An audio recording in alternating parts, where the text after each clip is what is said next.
holiday.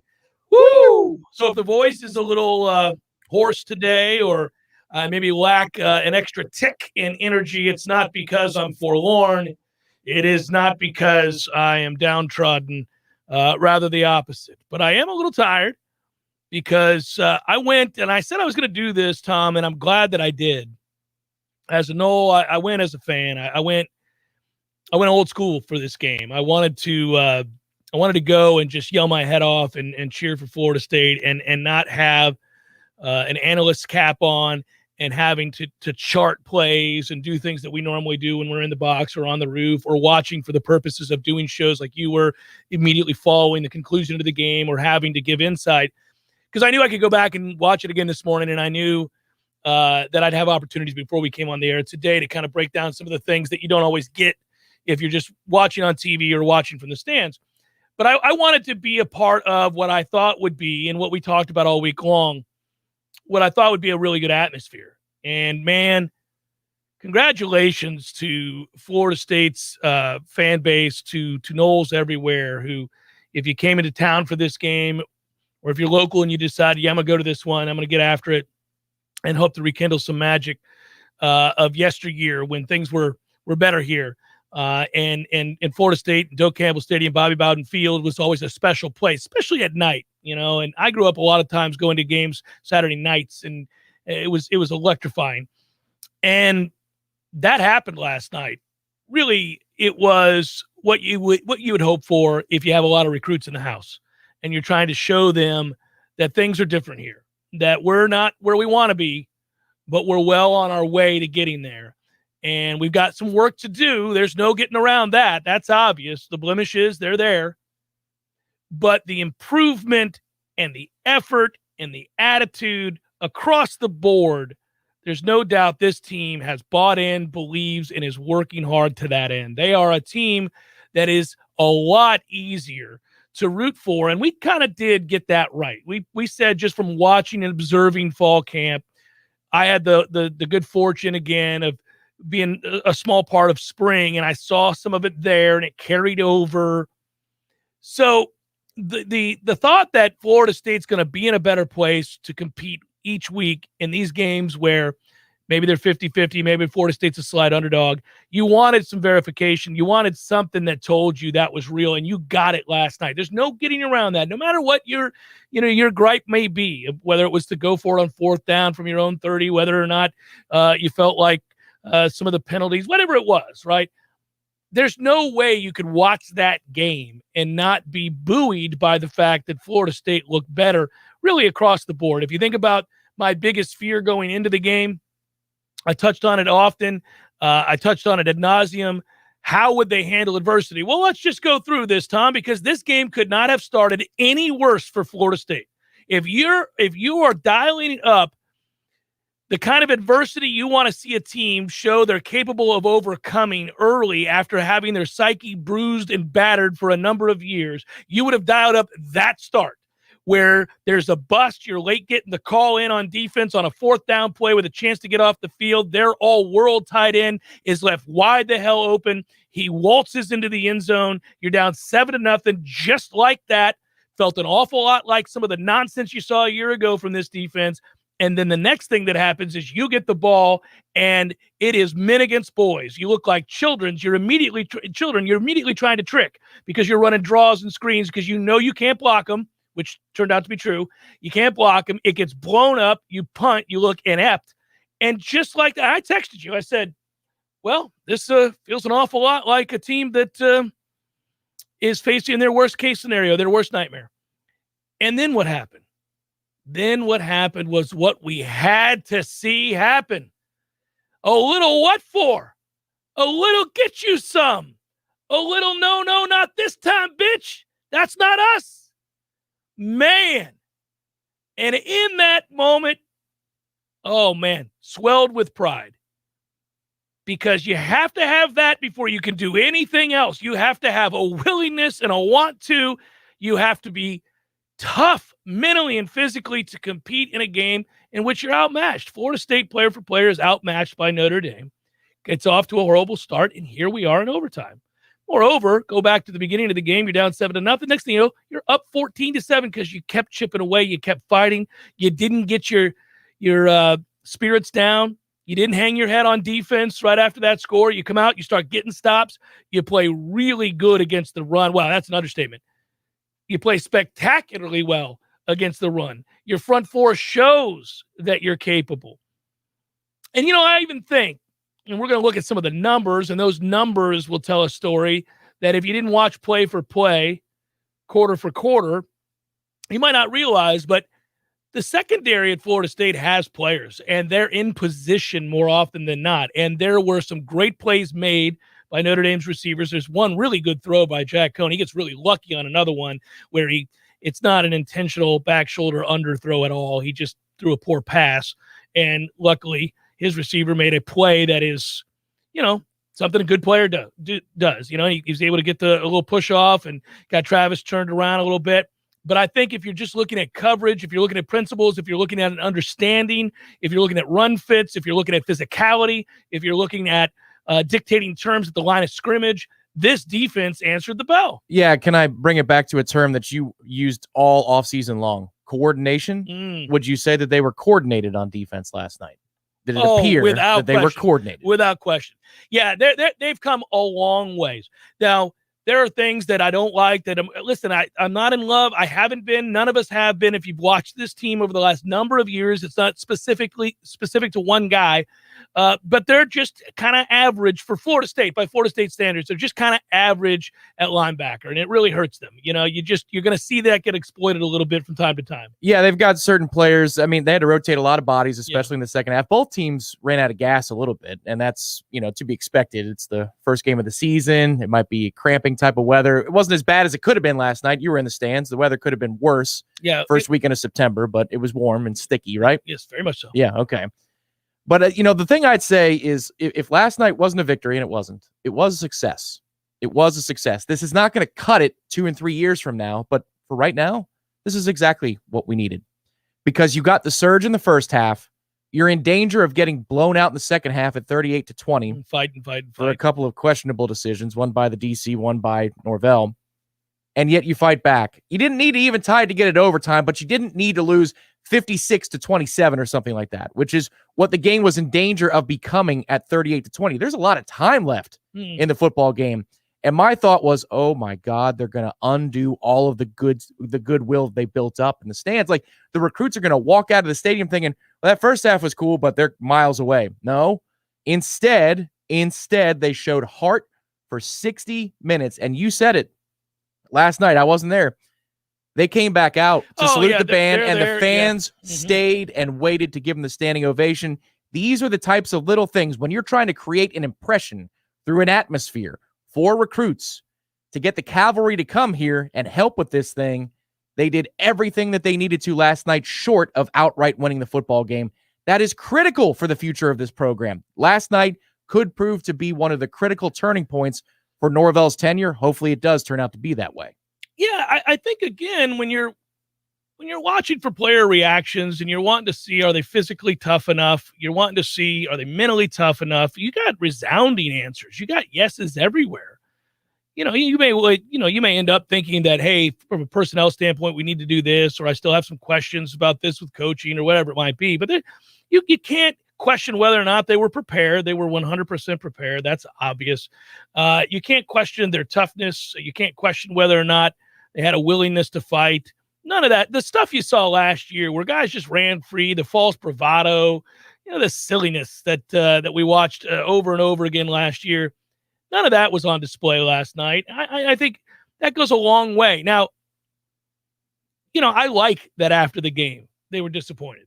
I like that when you heard player for player, they were somewhat devastated. Good. Because it's up to, as fans and as observers, we can talk about the progress of a team from one year over the next, and we can talk about the things that we're hoping to see from them, whether it's a togetherness or a willingness. But as a competitor, as somebody playing in the game, it sucks to lose. It sucks to lose when you fight that hard and you come all the way back and there are opportunities there. If not for a couple bad snaps and a missed kick, they win the game. And so, right. You're tantalizingly close. You know you had opportunities. You know there were a couple of untimely mistakes. And so you're disappointed that you didn't get the win. That's why you practice all that time. That's why you buy in. That's why you sacrifice. That's why you do all those things, is to win the damn game. So the players should feel, not saying that it should remain on into today and tomorrow and the next day, but the sting of a defeat, I ought to see that from real competitors, and we did. But the coaches, I think, will go back and look at this and say, okay, we can get better here, here, and here. This guy showed up under the lights. This guy didn't. Here's an area where we can make some adjustments. That's where you make the leaps from week to week. All that's in place. And certainly as fans, just observing a program that's been down, there's no getting around the fact that they're better. Now you get into some interesting debates, and not even debates, just topics, because, well, it's fairly obvious the passing game improves immensely when McKenzie Milton is in the game. I mean, they're two throws alone, the one to Helton in the middle of the field down to around the 5-yard line. You're like, okay, well, Jordan Travis ain't making that throw. He's not. But you can't ignore the fact that that offensive line in obvious passing downs would have given McKenzie Milton no shot early in the game. So Travis's ability to run around and kind of improvise, while not ideal and certainly not the steps forward I needed to see in a game from him in terms of pocket comfort and all that other stuff, did give you a chance to wear a Notre Dame defense down, and they did get wore down. That was interesting to note. So I guess what I'm saying is here, some combination of those two are going to have to play at varying points depending on the team, depending on your ability to block it up at all. If you feel like you can neutralize the front, then you got to have McKenzie Milton out there and let him throw the football, because it's going to open up the more traditional run game. Short of the debate about who should be the quarterback, which I think we might be having all season, maybe we're destined to do this dance for all 12 games. The thing that I thought was really, really important to see was after McKenzie leads the game-tying drive, or he finishes that drive, however you want to term it, that Mike Norvell pulls both quarterbacks aside in that moment. The TV broadcast did a really good job of capturing this. He delivers a 15 to 30-second message to both quarterbacks at the same time. You know what that symbolizes and signifies to me? Mm-hmm. That there is open communication in this program in a way there hasn't been in about 5 years or more. Because he could talk to each quarterback individually, push different buttons to make sure everybody's on, he gets the individual guy where he needs to go, like a mercenary's approach as a coach. Instead, you have transparency in the communication in the heat of the moment. And then after that message has been delivered to both quarterbacks, then you see Jordan congratulate McKenzie on the drive. These guys get along well enough. I think this can work. If you're talking about ruffling feathers and personalities and ego clashes, I don't think we're in a situation where you have a 2-quarterback system where these guys are at each other's throats. They seem to genuinely like each other. And why is that important? The culture of this program is fragile. It's improving, but you don't need infighting and you don't need cliques in the locker room based upon who wants to get behind what quarterback week to week. Well, it looks like they are a unified front, so they might be able to pull this thing off if they're going back and forth based on matchups or based upon hot hand. Yeah, I think that's true, and I don't think they're fragile. I think last night proved they're not fragile. Now, if you fool around and go up to Wake Forest in a couple weeks and lose, we may see some fragility there. Let me clarify real quick. I'm not talking about this particular team. I'm talking about the culture of the program. Culture of the program. I got you. All I'm saying is that I saw enough last night to say we're coming out from that ravine. We're finding our way to even ground here. We're getting to where that, a well-coached team that has buy-in plays and wins or loses games and never worries about whether or not they're going to have a fractured locker room. Never worries about whether or not their guys are going to continue to compete. Never worries about having that kind of brutally honest dialogue that can be necessary after a player makes a mistake or is in need of a lecture, if you will. Never worries about the repercussions of that, because they know that they're all pulling in the same direction. And I guess what I would say is, again, these things ebb and flow. You got to continue to fight and get better and play well. You can't just look at what happened last night and just say, okay, well, they're back. They're all the way back. No, and I'm talking about both physically and mentally. But you can see that there's no lack of commitment to the overall big picture of what they're preaching and what they're teaching. Those guys are in. They're fighting hard for one another. And at some point, coaches always want players to take that over. There was buy-in, togetherness, and all of the things you want to see there. Yeah, simply put, the fallacy of week one could rear its head, right? And you see that Notre Dame's a four-loss team or 9-3 team. And you're like, well, was that really that impressive then in week one? We'll only know that a couple of months from now. this is a really complex game to break down beyond the fact that they're better, they're more prepared, and they're more bought in. They're bringing passion, they're bringing physicality, they're playing for one another. That's the simple takeaway. After that, there's a lot. It depends on what kind of person you are, honestly. If you're an optimist, you got plenty to pull from. If you're a pessimist, there's enough to say, oh, man, there's a lot to clean up here. But beyond the fact that the one simple takeaway is it was great for recruits, and these guys look better prepared than they have been in a long, long time. Yeah, I mean, Five makes an incredible catch on the left side. Cone throws the one over there to the right side. Basically, if you're looking at it from right to left, Notre Dame on your radio dial. Tom. That's right. Yeah, there's a great play by a receiver, and that's very good coverage. There's a dime drop by Jack Cone. I'm going to give credit where credit's due. He drops a dime on that one on the right corner. That's an incredible throw. Yeah, he also had one to the near sideline, the FSU sideline, in which he really understood the depth on the throw. Yeah. Like, it's not just about the straight line. It's like you have sideline to use. But I think it was Brownlee who was in coverage. It might have been Jerry on. By the way, Brownlee played well. A lot of guys played well. He got a hand in there. I think they got up to the line quick and ran the next play. I don't think he caught the ball. The one on the sideline? Correct. He didn't catch the ball. We got a hand in there, and he had to reshuffle and establish. And then he lands out of bounds. But he's out of bounds. Yeah, that pissed me off. That's a hell of a throw, but that's Yeah. We did get the break on the roughing the kicker, the roughing the punter call, though. So, while I wish that the replay booth had buzzed down quicker in that situation, we did get a huge get-out-of-jail-free cards. At the end of the day, I think fair-minded people see real progress. I think they know the team is much better off than it was a year ago.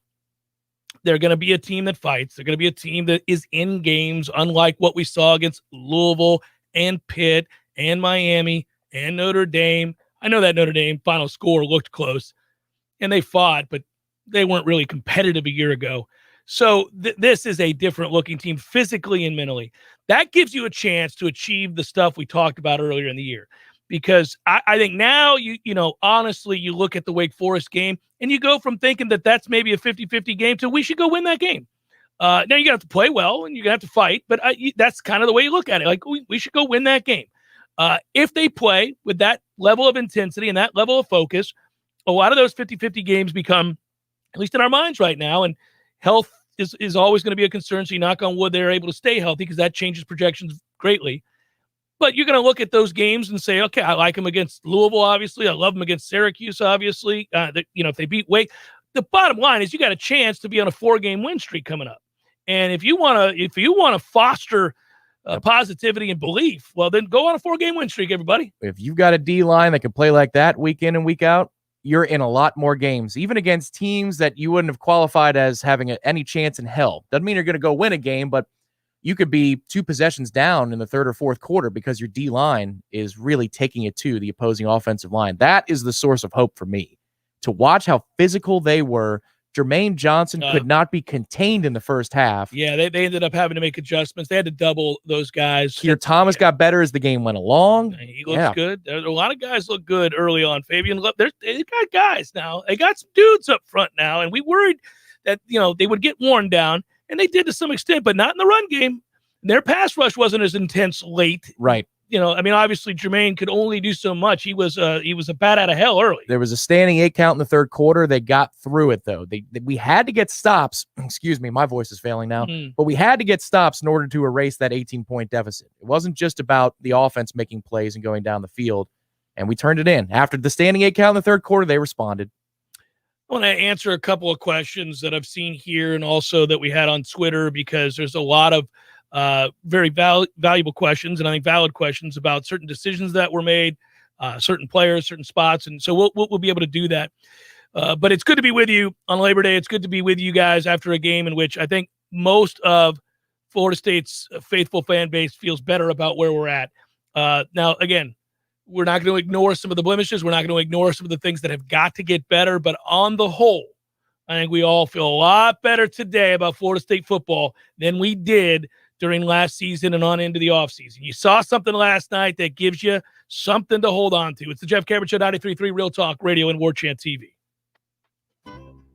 This is an insurance market alert from Barbara at Faircloth Insurance in Tallahassee. A few months ago, I asked you to contact your legislators to help stop the skyrocketing property insurance rates in Florida. Other states average 2 lawsuits per day on property insurance claims. Florida has 384 per day. The property owners of Florida are being taken advantage of, but it is not by the insurance companies. The companies are paying out 10 times the cost of a claim or more that would have been paid anyway. People are canvassing neighborhoods, knocking on doors, suggesting that the property owner may have some damage. The property owner innocently signs something that turns all control of any claim settlement to an attorney that becomes the person designated to get the claim check and who controls the disbursement of the claim payment. If we want these rates to go down, we must reach out to our legislators and let them know how unaffordable home insurance has become and that we want them to support reform that will fix the issues. This has been an insurance market alert from Barbara at Faircloth Insurance in Tallahassee.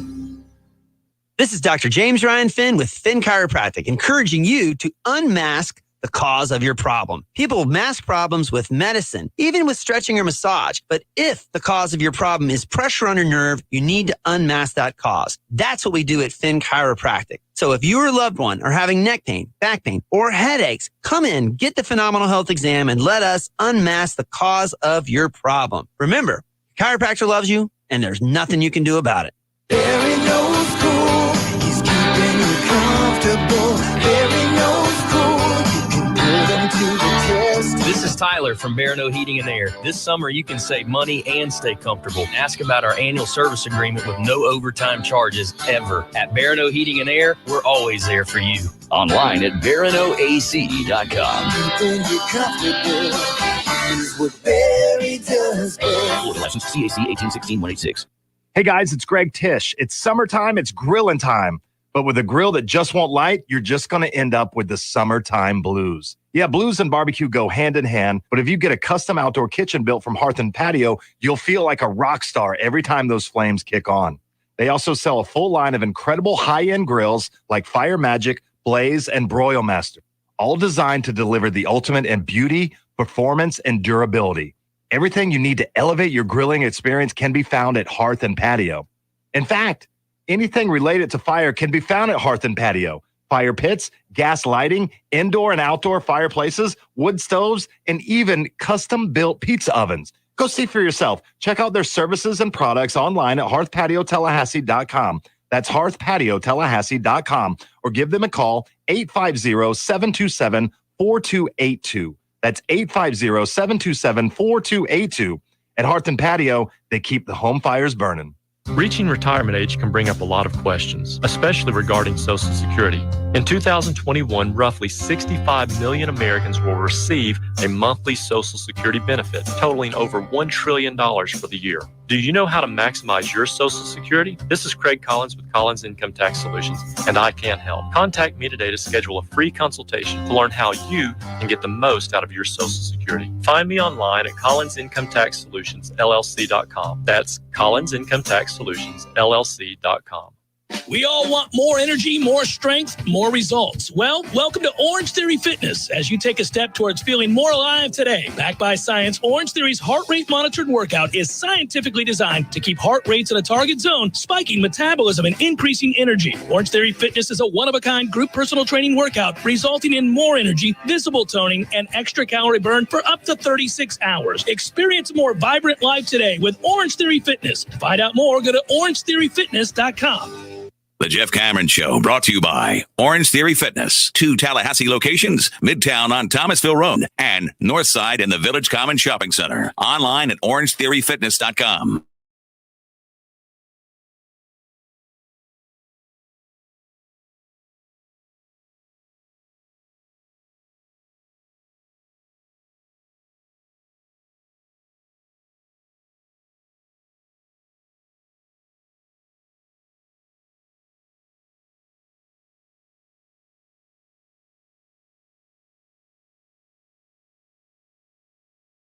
Assumptions about what they saw with Mackenzie Milton, and that would have looked that way in the first quarter because it looked that way when he came in late.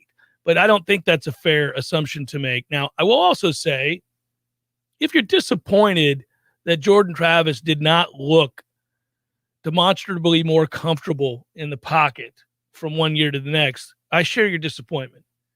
I think you're right about that. Again, these are nuanced discussions because in truth, I could give you a reason, not an excuse, but a reason that one might feel uncomfortable in the pocket. And that would be bearing witness to our offensive line in passing situations, which once again was not where it needs to be.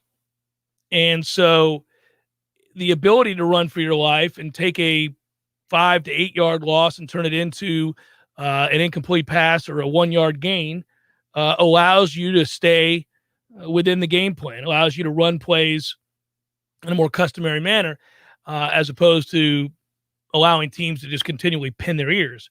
So I thought Jordan would play better in passing situations from the pocket. He didn't.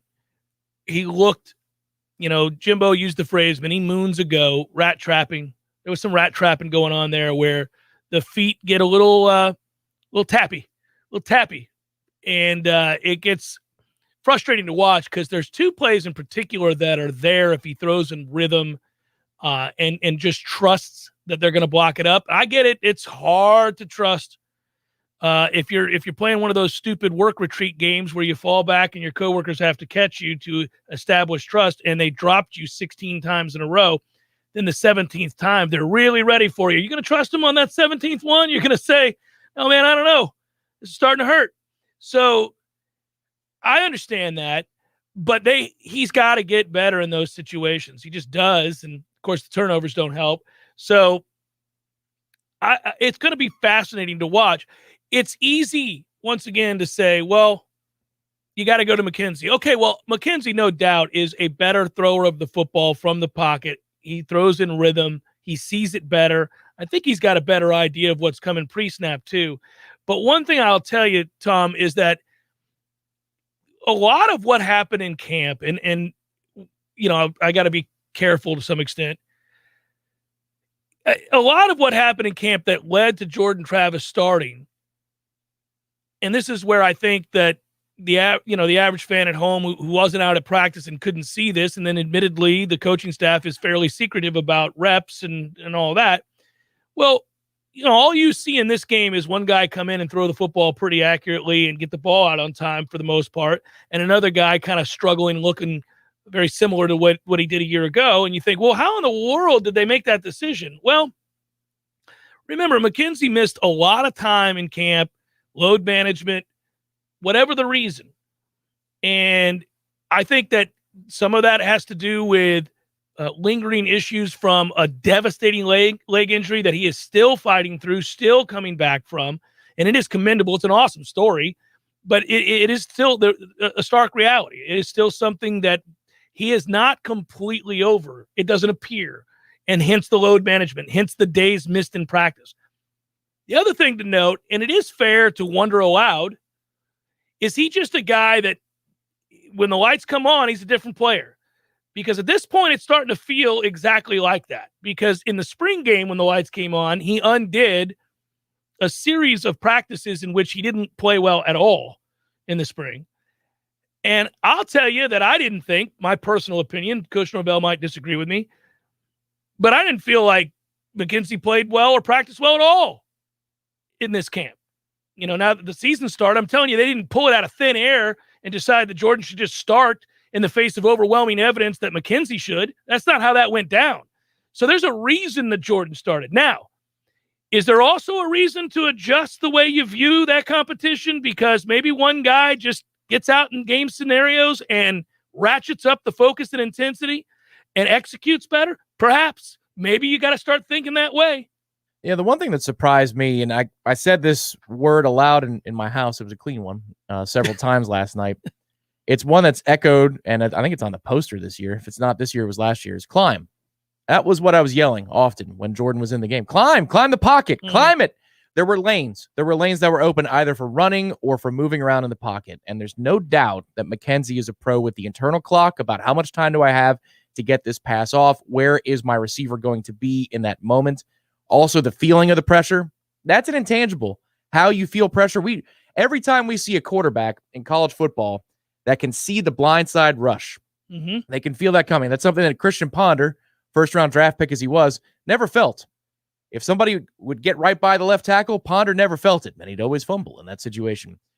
There are certain quarterbacks who just have that sixth sense, and McKenzie's got it much more than Jordan Travis does right now. Now, Jordan has developed an awful lot, I think, last night, notwithstanding from an in-game performance standpoint. A lot of the elements of his game as a thrower in camp have been really refined. So I'm not going to count him out as somebody who could develop into a better player in terms of moving around in the pocket, managing the pocket. But the thing I was disappointed with last night was, why are we staring down the field when you have your legs and you have the ability to get up and go, make people miss? I thought he was staring down the field an awful lot last night, waiting for something to come open when there was an opportunity in front of him to be the dynamic player that he is. I understand what goes into it. You're trying to become a well-rounded quarterback, but not at the expense of, grabbing 8 to 10 yards that are right in front of you because the B gap is wide open. One of the things that every defense Florida State faces that you'll see them run from here on out, and that Notre Dame certainly did, and we first guessed it on the pregame show, they're going to line up, play press man because the receivers don't scare them necessarily, and they're going to load the box, and, they're allowed to play very close to the line of scrimmage if they don't respect the thrower, and that's of grave concern. It allows defenses to play you off balance. They don't have to play straight up. They don't have to play fair, for lack of a better term. If Jordan cannot prove that he can make certain fundamental throws, and if those receivers can't prove that they can consistently get off press and get open and make plays, I think they can. I saw some flashes, but Notre Dame, I thought at first glance covered pretty well, just generally speaking last night. Yeah. But if he can't do that, then he can't play quarterback here. That's the bottom line. If he cannot do that for whatever reason, I don't really care to place blame. Doesn't matter. If it can't happen in the passing game, then you're going to have to play McKenzie because he's going to pre-snap, read it better, and get the ball out quickly, get it out on time, and make defenses play him honest. And I kind of feel like that's where we're at right now. It's been a process. First play of the game. It's there. It's right there. Corbin's there. He's waiting on the ball. I rewound it. I had the sky cam, and they did put it a separate feed. I was like, all right, I was very thankful for that. I rewound it. I'm like, well, was there a lineman, between him and the receiver or something? Why did he pull that down and wait? The loss of 7, whatever it was, that first play, loss of 5. You get the ball out. Isn't that the thing you've been repping forever? Yeah. That's where this game was backwards. Last year, Norvell's offenses, we remarked on how the first 15 to 20 plays were always beautiful. And it looked like everything was on time, and they kept the defense off balance. Last night was the antithesis. The way we started on offense was completely disjointed, and it wasn't until the 89-yard run by Jashaun Corbin, a player gets lost in the shuffle because of, he made more of a splash early in the game, but he had some really big runs. Not just the 89-yard touchdown, but there was also a 4th down run where he waited and waited and waited, and he converted. Well, we create angles in the run game. They run the ball. They're committed to running the ball. Florida State's committed to running the ball, and that is a very physical attribute about this offense, and they'll be able to run it easier if they're able to make very simple throws early and often. And so I do think that there's a lot to hang your hat on here. I love that they remain if they hadn't remained committed to the run, we get blown out. If they had panicked and just started throwing the ball incessantly and not committed to the run. Yeah, 38-20, that drive was all about the run. It was running the football. Now Notre Dame played soft. Yep. And they were going to allow us to run the ball because they were willing to give up the yards for clock. But what I thought was interesting is it turns out to be a bit of a mistake because as we're running the ball, and we'd run the ball pretty effectively most of the night when we were committed to it. And by the way, that backfield, I'm liking that backfield, man. I they're better than we thought they were. We didn't think they were bad. Right. They're a little bit because Jashaun Corbin's a lot more explosive than he was a year ago, and Treshaun Ward is an actual, he's a player, legit player. Yeah. And Toafili showed signs. So, and you'll get Williams back. So they're all right there. Yeah. Okay. Like we miss Webb, but we don't miss him as much as we thought we were going to. Yeah. But one thing to say again, remaining physical and running the football wore Notre Dame down. And I think ultimately what was interesting, and I think if I'm a Notre Dame fan, I'm a little concerned, was, okay, so they could not stop Florida State running late, even after they stopped being soft and started to come up, because they realized there's too much time on the clock. And then when you can't run on the other side, which is something they can always rely on, and maybe that gets better for them over time. And maybe we were just that good up front. But when we scored and they got the ball back, surely they're thinking they're going to be able to convert on a couple of first downs in the run game and that the clock will speed up and they'll be in good shape. No, there's a bunch of 3-and-outs because they're getting shut down. We've got time to talk about different college football teams, and today's not that day. But I will say I'm going to watch Notre Dame's offensive line, see their next couple of performances. Because word out of camp in their second or third scrimmage was they got kind of dominated by the D-line. This didn't look like the offensive line from Notre Dame last year. And then you see the game plan where they come out throwing. Their first drive is throw. I wonder, maybe they were working around a deficiency where they're not as strong as they were last year, because it wasn't Kyron. It was Tyree was the better runner last night. He was the bigger threat. When 25 had the ball, I held my breath. 23, not so much. Well, we did a good job of neutralizing the line up front and winning those battles. I think Notre Dame will get better as the year goes on. I don't think there's any question when you're breaking in 4 new offensive linemen that now you play some games. It'll get better. If I were a Notre Dame fan, I certainly was probably saucer-eyed a little early on, thinking to myself, well, okay, they're a little bit different up front. If it wasn't for Jack Cohn, they lose the game by a significant amount. Seriously. Yeah. I mean, I think he did listen, he played fine. He played well. There's a couple of really good throws. There's the bust with the tight end. That's a big, long touchdown for no reason. We had 3. That's got to get cleaned up. These late signals, I don't know if it's that nobody like first game stuff, man. It is. And we've got maybe some guys in new positions, but whoever needs to take ownership, if that's the sideline getting it in quicker or the safety needs to make the call sooner, whatever it is, 3 times, because there were 2 completions, 1 for the touchdown and a third one that was open that Gant contested. Yeah. But the kid dropped. The throw I'm giving Cohn credit for is the Kevin Austin catch. That throw is freaking beautiful. Yeah, I didn't think he had that in his bag of tricks. I'll give him credit for that. That throw there, I'm like, all right, Jack, you got me on that one. Chef Cambridge, 93.3 Real Talk Radio, Warchant TV.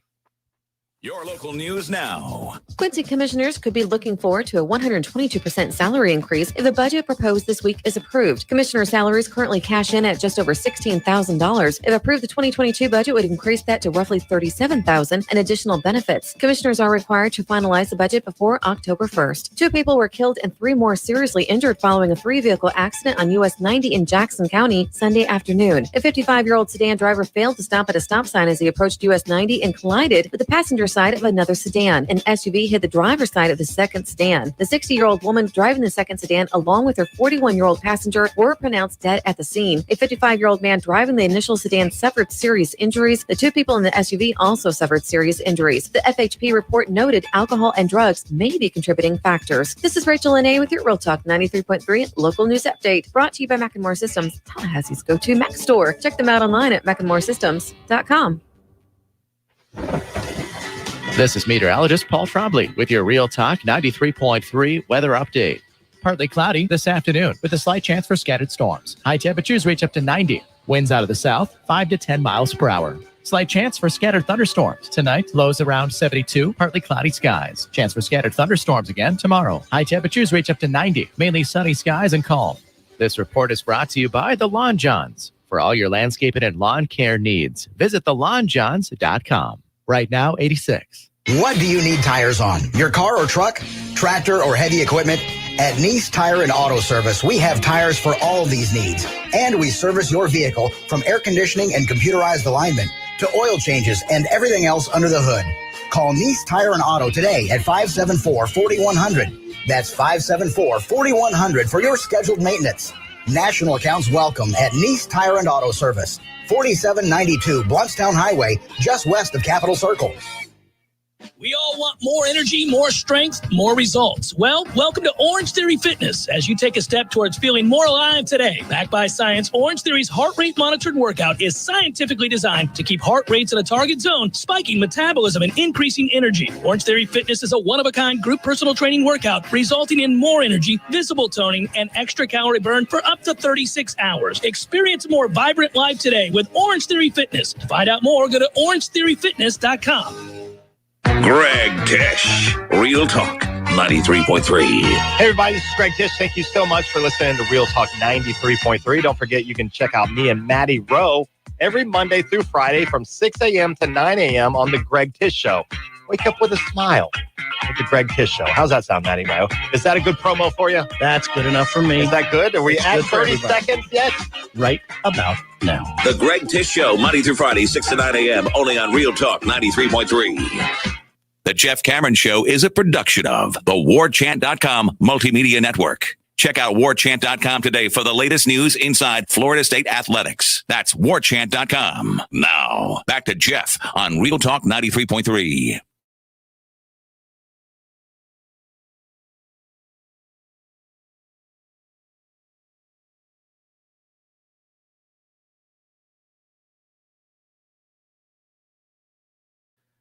But some notes from around the country. The discussion that we had last week of what we thought was a very interesting line. Low, that is. Just looking at S&P Plus or SP Plus, kind of wondering how it was that low. Turned out to be correct. Our hunch that, I'm looking at you, Edo. I'm not real sure that everything is stable in Baton Rouge. Go Tiger. He looked like a fool after calling out the kid with the sissy blue shirt. Yeah, they made it their home logo on their Twitter page at yeah. UCLA football. Yeah, that was good. Oh, yeah. I want to note, Tom, because I have it in front of me here. This is a sheet. Oh, God. This is, I'm just noting the games. Yeah, I'm sure that's what you're doing. Yeah. Well, I don't know if you can see on TV, there's a lot of W. Do you see these W's? Is that making the A lot camera? of W's, not a lot of L's. A lot of W's there.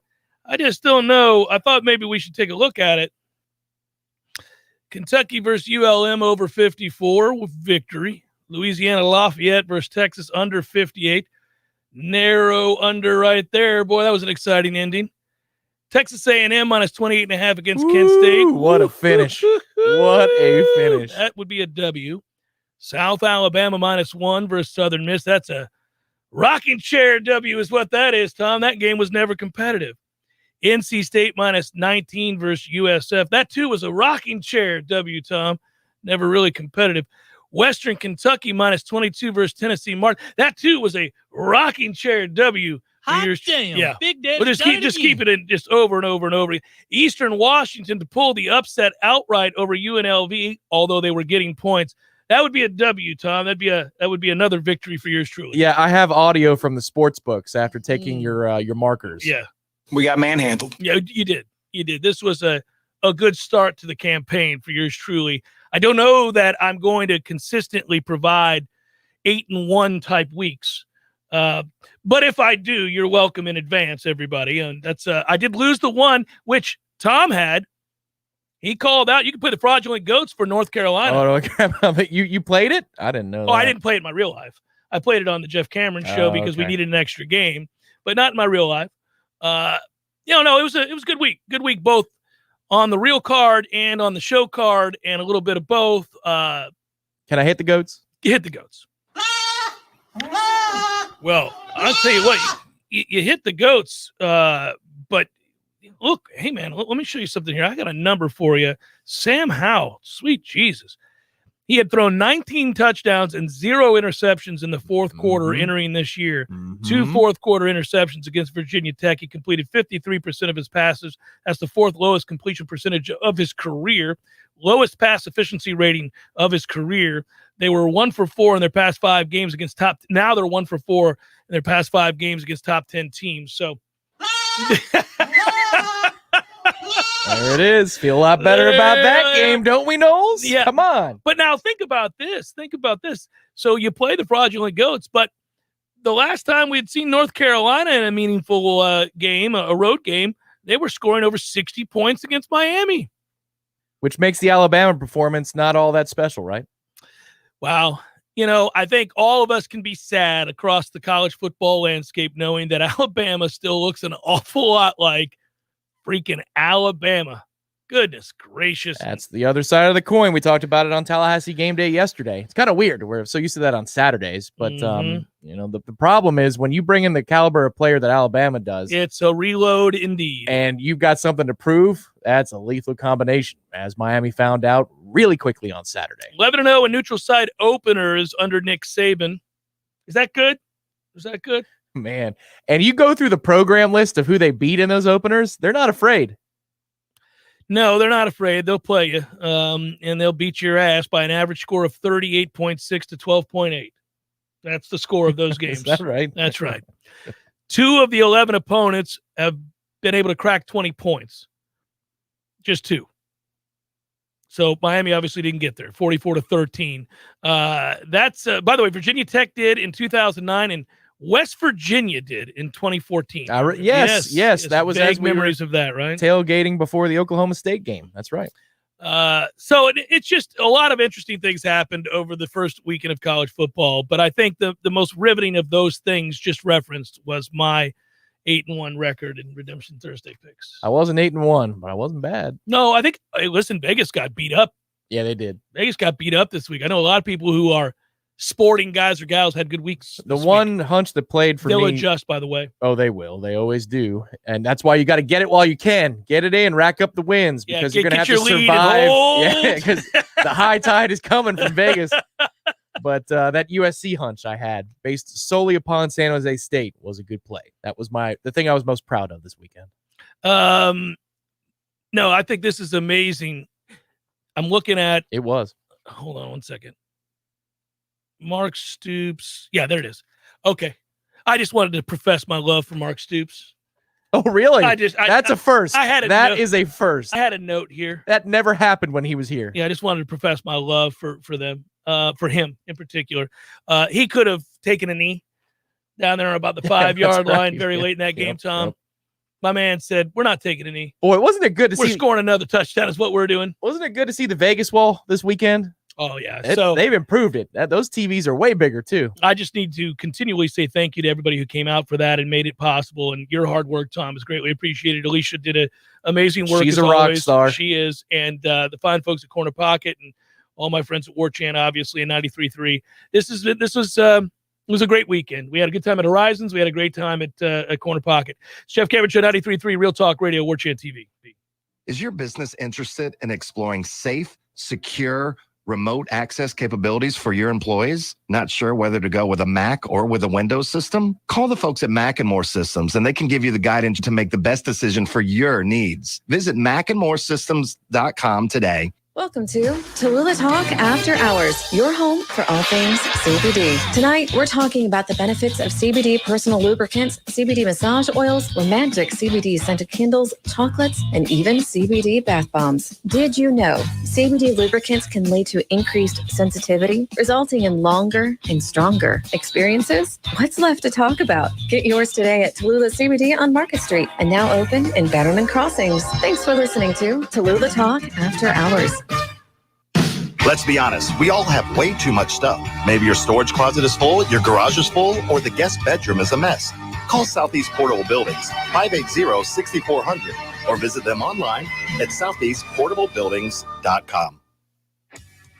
Every great construction project, whether it's a new addition or renovation, starts with a plan. At T-Spark, we are excited when our clients contact us to assist with that plan. Through our team of architects, draftsmen, engineers, we can help you with your project's planning and design, potentially saving costs in the long run. Whether you have a residential or commercial project, we look forward to working with you. Call us today or visit us at tsparkconstruction.com. License number CGC 1525336. When the forgotten poor are in need of healing, they wait for a ship unlike any other. Mercy Ships, a floating hospital staffed by volunteers, heroes of mercy who donate their time to save lives. Every human has the right to have a place at the table of the human race. If you could just see the smiles that you get when lives have been changed, then it would make it all worth it. To learn more about Heroes of Mercy, go to mercyships.org. You went online to switch your car insurance to Progressive so you could save money, but then you saw a friend request from an old summer camp buddy. And now here you are, clicking through photos of his kickball team from 2011. Oh, looks like they won the championship that year. Then he moved to Tulsa. Oh, a new tattoo.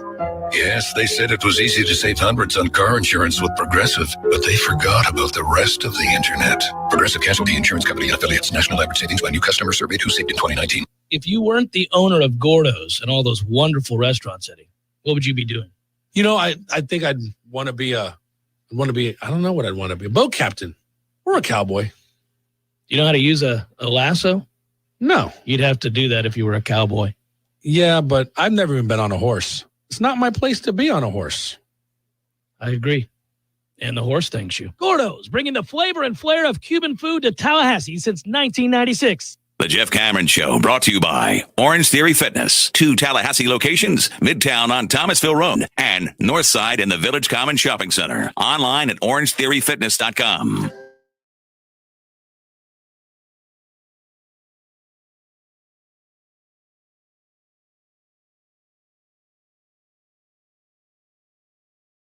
No, I'm right. That game was not the first game of the season for Alabama when we beat them 21-14 over in Jacksonville. That was a fun game. That was the Dakota Fag touchdown. That was, a good time. But that season, Nick had already lost the game to Georgia, but they had played several games before playing Florida State. They'd played Western Carolina, Vanderbilt, Arkansas. So it was not the first game of the season. They are 11-0 in neutral site openers under Nick. That's what they are. Ass beatings most of the time. That's how that's gone. That is so long ago. He's been in Alabama since I was a sophomore or junior in college, and it just hasn't stopped. The success. Yeah. It's sickening. I was pleased about something else this weekend that I wanted to mention, which was the Georgia pick and that defense. Oh, well, I was pleased for several reasons. One, that I picked them. But two, I really thought that Clemson's offensive line is going to have a hard time this year, and they'll get better as they go along, but that they've got some question marks against stiff competition up front. So the ACC doesn't provide a lot of opportunities to have that exposed, but it does probably mean that they're not a legitimate national championship contender just yet. There's your overreaction for the weekend.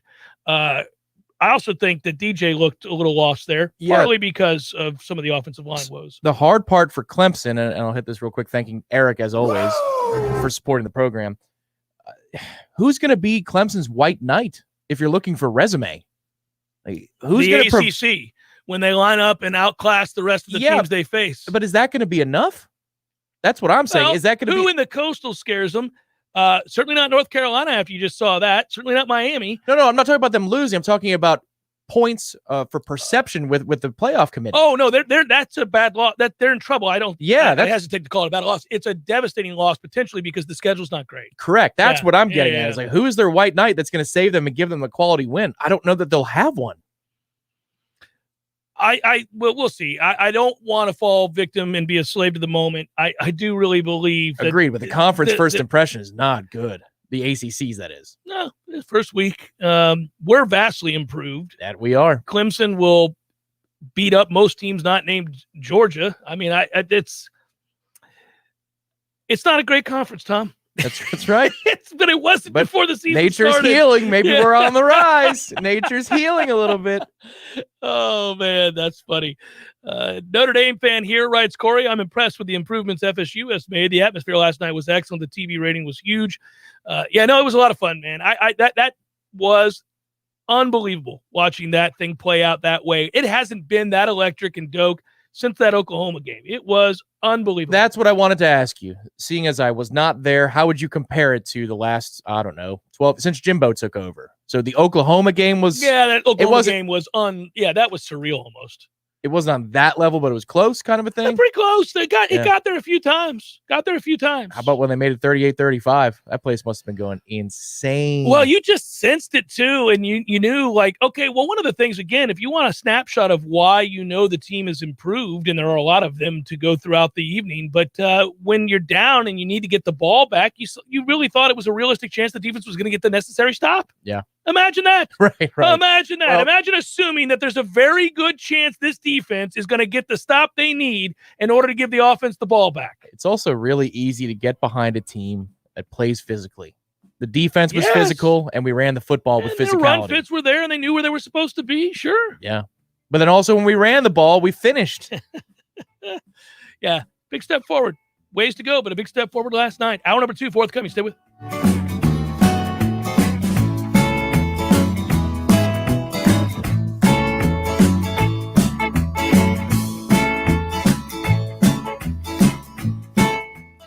happening in the capital city.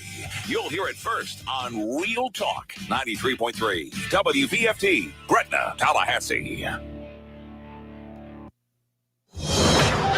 Breaking news this hour from townhall.com. I'm Bob Agnew in Washington. Lacking any support from the U.S. military, rebel fighters in Afghanistan's Panjshir Valley north of Kabul appear to have lost their fight. The Taliban claims it has defeated the holdouts, and people in the region confirm the claim as well. Meanwhile, hundreds of people anxious to escape the Taliban have been unable to leave Afghanistan. Their chartered planes remain grounded. There are conflicting accounts of why. The top Republican on the House Foreign Affairs Committee says the group includes Americans and Afghan interpreters. Congressman Michael McCall tells Fox News Sunday they're effectively being held hostage by the Taliban. My concern is they're going to demand more and more, whether it be cash or legitimacy, as the government of Afghanistan. McCall did not specify where his information came from. An Afghan official at the airport in northern Afghanistan says many of the people on the plane do not have passports or visas and have left the airport while the situation is being sorted out. Ben Thomas, Washington. After burning more than 215,000 acres, Northern California's Caldor wildfire is slowing down now, with evacuation orders for South Lake Tahoe downgraded now to evacuation warning. Some 22,000 people were forced to flee their homes last week. In the wake of the devastation caused by the remnants of Hurricane Ida, New York Governor Kathy Hochul says her state should prepare for a future worst-case scenario. After what I witnessed firsthand and the lives we lost, 17 New Yorkers no longer with us because of the weather, I'm operating on the assumption that this could happen again in another 10 days. Hochul says she's found $375 million in funds that can go toward building back resiliency in vulnerable parts of the state. She's asking local officials to help identify those areas most vulnerable to weather-related issues. Wall Street is closed for Labor Day. The Dow will resume trading tomorrow, 35,369. More on these stories at townhall.com. The United States has killed Osama bin Laden. Hours after that announcement, the White House leaked that it was SEAL Team 6 that carried out the operation. Al-Qaeda placed bounties on the heads of all Navy SEALs.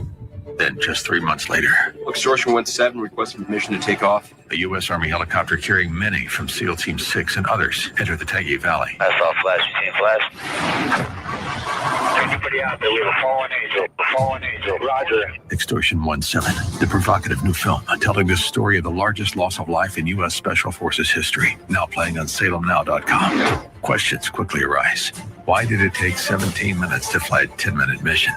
Was there a black box on board? Every American should be taught about what happened in Extortion 17. What really happened to SEAL Team 6 that dreadful night? Fallen Angel, Extortion 17, the story most Americans don't know. Watch exclusively at SalemNow.com. There ain't no school, he's keeping you comfortable. There ain't no school, you can put him to the test. This is Tyler from Barano Heating and Air. This summer, you can save money and stay comfortable. Ask about our annual service agreement with no overtime charges ever. At Barano Heating and Air, we're always there for you. Online at BaranoAC.com. Keeping you comfortable is what Barry does best. Florida license CAC 1816-186. These recruiting updates are nothing but fluff. Are you wasting your time again on free blogs and social media to get the scoop on FSU recruiting? Yeah, it's all bait and switch. You're on Warchant.com. What's really going on with FSU recruiting? Could be another top 5 class, but for the real scoop, you'll need to get your own Warchant subscription. What's it cost? Free. There's a 30-day trial offer. Just sign up and you'll get full access through signing day. And nobody has more accurate and timely information than Warchant.com. You know I like free. Sign me up. Warchant.com, your ultimate Seminole source.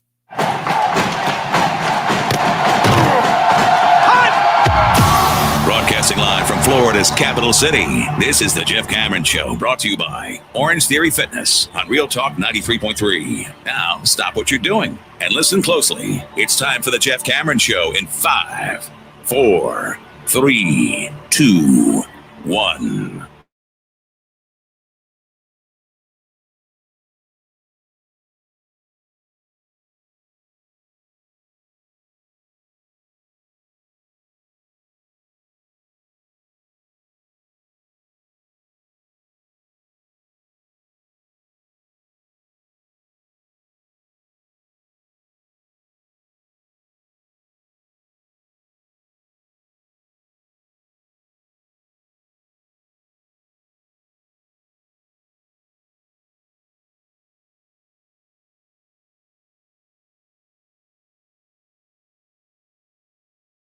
I've talked to who watched at home. How was the announcing crew there, Tom, last night? I didn't hear them. I was there in attendance, obviously, but what was that? Were they any good? Joe Test do all right? Yeah, Tess was fine. Obviously, it was a great game for him to call because he it was couldn't a have been close more one. excited. Yeah. McElroy got a little carried away with the Notre Dame safety. His name escapes me, but Hamilton. Kyle Hamilton. He's one of the best players in the country, though. But he likened him to a better version of Taylor Mays in college, and then said Ed Reed.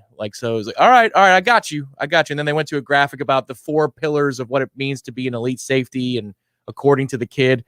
So they made sure to hit on that message. He did make an incredible interception. That's absurd. It's not a bad throw. It's not. I kind of felt bad. I was wondering what you'd say about that. No, it's not a bad throw. It's a touchdown. Most days it's a touchdown. It's just, listen, that kid's a special player. Everybody highlighted him coming into the season. We did too on the pregame show.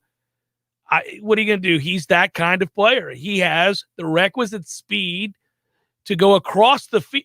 That's an amazing play. It's a top 5 play you're going to see all year. No, you're covering 30+ yards. It's dumb. And what Jordan does in that situation is brilliant, and this is where he's really good, is he buys time. He sees that the safety on his side of the field has come down near the line of scrimmage, so he's creating that window. Corbin gets up the sideline, and then when you make that throw, you don't want to overthrow him. Just complete the pass, and it's going to be a touchdown. You don't expect Jesus to be coming from the other side. Touchdown, Jesus himself. The good thing that happened in that play was he took his helmet off. I wonder if he thought he was on the other sideline, his own sideline, because that 15 yards was impactful. Yeah, it ended up being an arm punt. Yeah, it ended up being impactful, but he's a special player. And they have a few guys that really flash when you watch them. Notre Dame's got players now. That's, again, another reason that you're pretty damn happy with being in that game late after being down 18 points, getting off to the start that Florida State got off to, which is as bad as you could get off to if you're trying to find confidence. So, they fought. They played well. There are areas where they can, coaches love it when, now look, you want to win the game. You want to win every game that you play.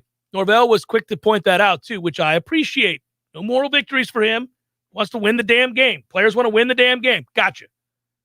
But we can afford to be objective as we look at this. We can afford to take a look at the bigger picture and understand that there were vast improvements from a year ago. And we can understand that there was something to like about what you saw and that it will bode well for the future. In the interim, I think I want to answer this question too, because you asked what I thought about that throw, and I meant to get to that last hour. We documented a lot of things that we liked about last night and a couple that we didn't. But the biggest question people have is the 4th and 2 going for it. It's your own 30 in the third quarter. And I have a theory on this.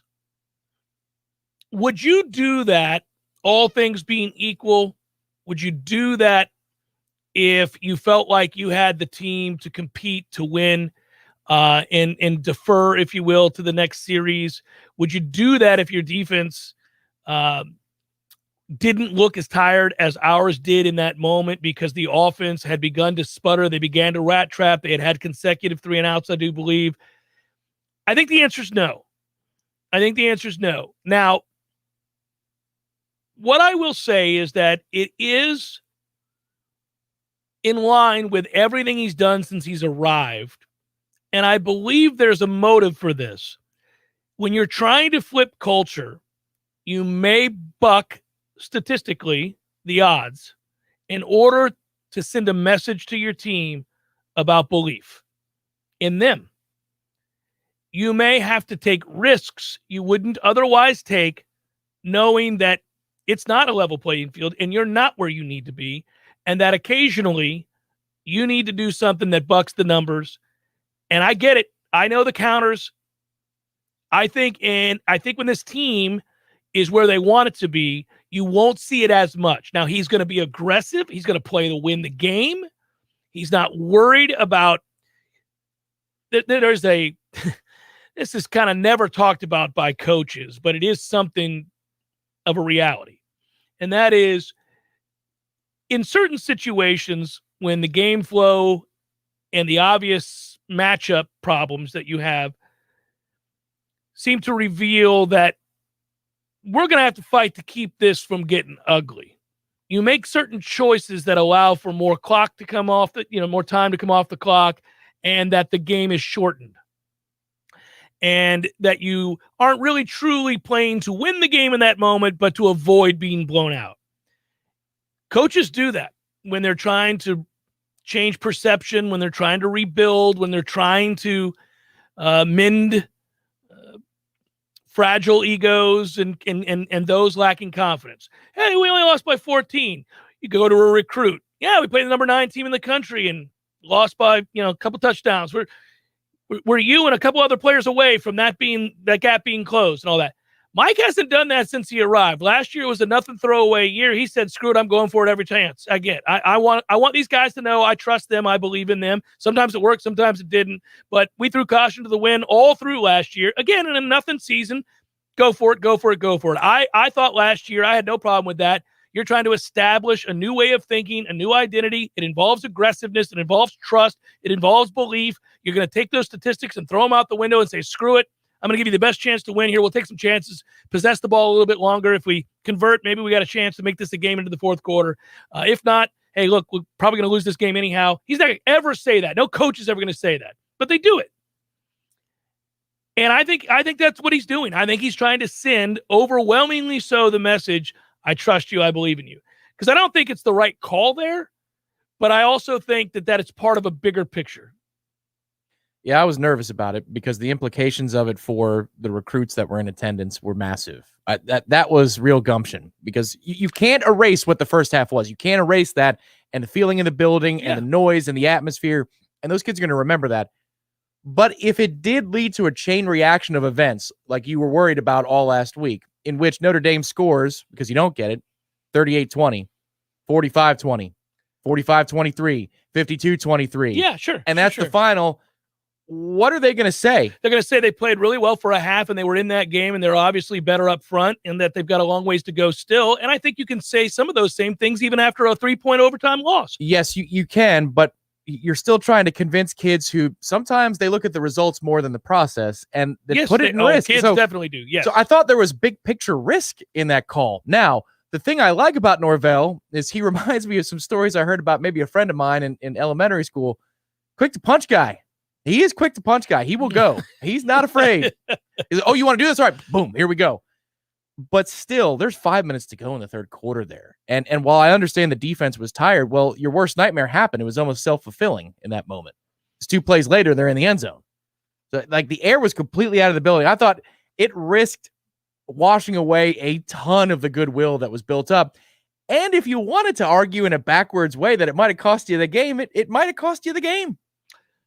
So might have missing an extra point, and they got that back with a 2-point. They did, but they had to do that, and then 37-yard field goal was missed. I mean, I don't know that I would believe it's the number one. Well, I know I don't believe it's the number one reason that we lost the football game, but I mean that is a 7-point swing for cheapy points, and at the end, every point mattered greatly. I would argue that if they punt there, Notre Dame gets the ball and goes down the field and scores anyhow, and it takes them more time because our defense is exhausted and they would have had further to go.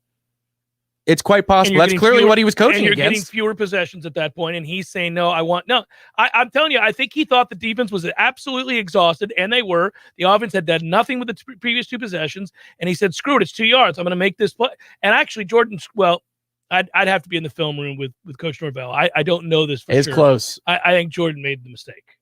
Cam was the target. There was a window. You have to let him try to make the catch in traffic. It was going to be close from what I saw on the wire cam, but you got to let the ball go there. I mean, you got to make something happen. Yeah. That was the hard part about that. Yeah, it's debatable. It's debatable. It's not the story to take away from last night's game. The number one thing I see from fans is hyper focusing on a singular play or moment in a game and then extrapolating that to mean they lost because of a singular play or moment. And it's not the way football games are played or won and lost. Very rarely is that the case. There are occasional times in which you could say, well, it all led to this and you did that and we lost. Sure. For example, the Green Bay Packers at home with an opportunity to beat the Tampa Bay Buccaneers and choosing to kick a field goal and give the ball back to a 6-time Super Bowl champion was really quite stupid. The other thing I would note that is Aaron Rodgers' decision not to try to run it in. Yeah, that decision to kick it doesn't age well. No, it only gets worse with time. Yeah. The one thing, and this is where the 4th down is logical going for it on 4th. If you're going Wildcat on 3rd and 5, That's where anybody you're who's telling alert to the world that you're running two plays That's here. correct. That's correct. Of course. He Yeah. basically made the announcement by the play call before. That was the shocky part. When it's Wildcat again, I go, oh, wow. This is it. Yeah, he's going for it. This is the game. But I think he knows they're at a crossroads there. And he's also at a crossroads in trying to establish this team with real confidence and infuse them with, hey, I'm not just telling you I believe in you. Look at this nonsense. I believe you. We're going to do this. Correct. That is the biggest positive to take away. He's not protecting things there. He's not protecting egos, and he's not protecting the recruits and the perception of what they saw in the stands. He's saying, the hell with that. I'm trying to win the football game tonight. It's not about I've done enough. We need to win the game. That's doing enough. You know, the big takeaway isn't just that this team is much better.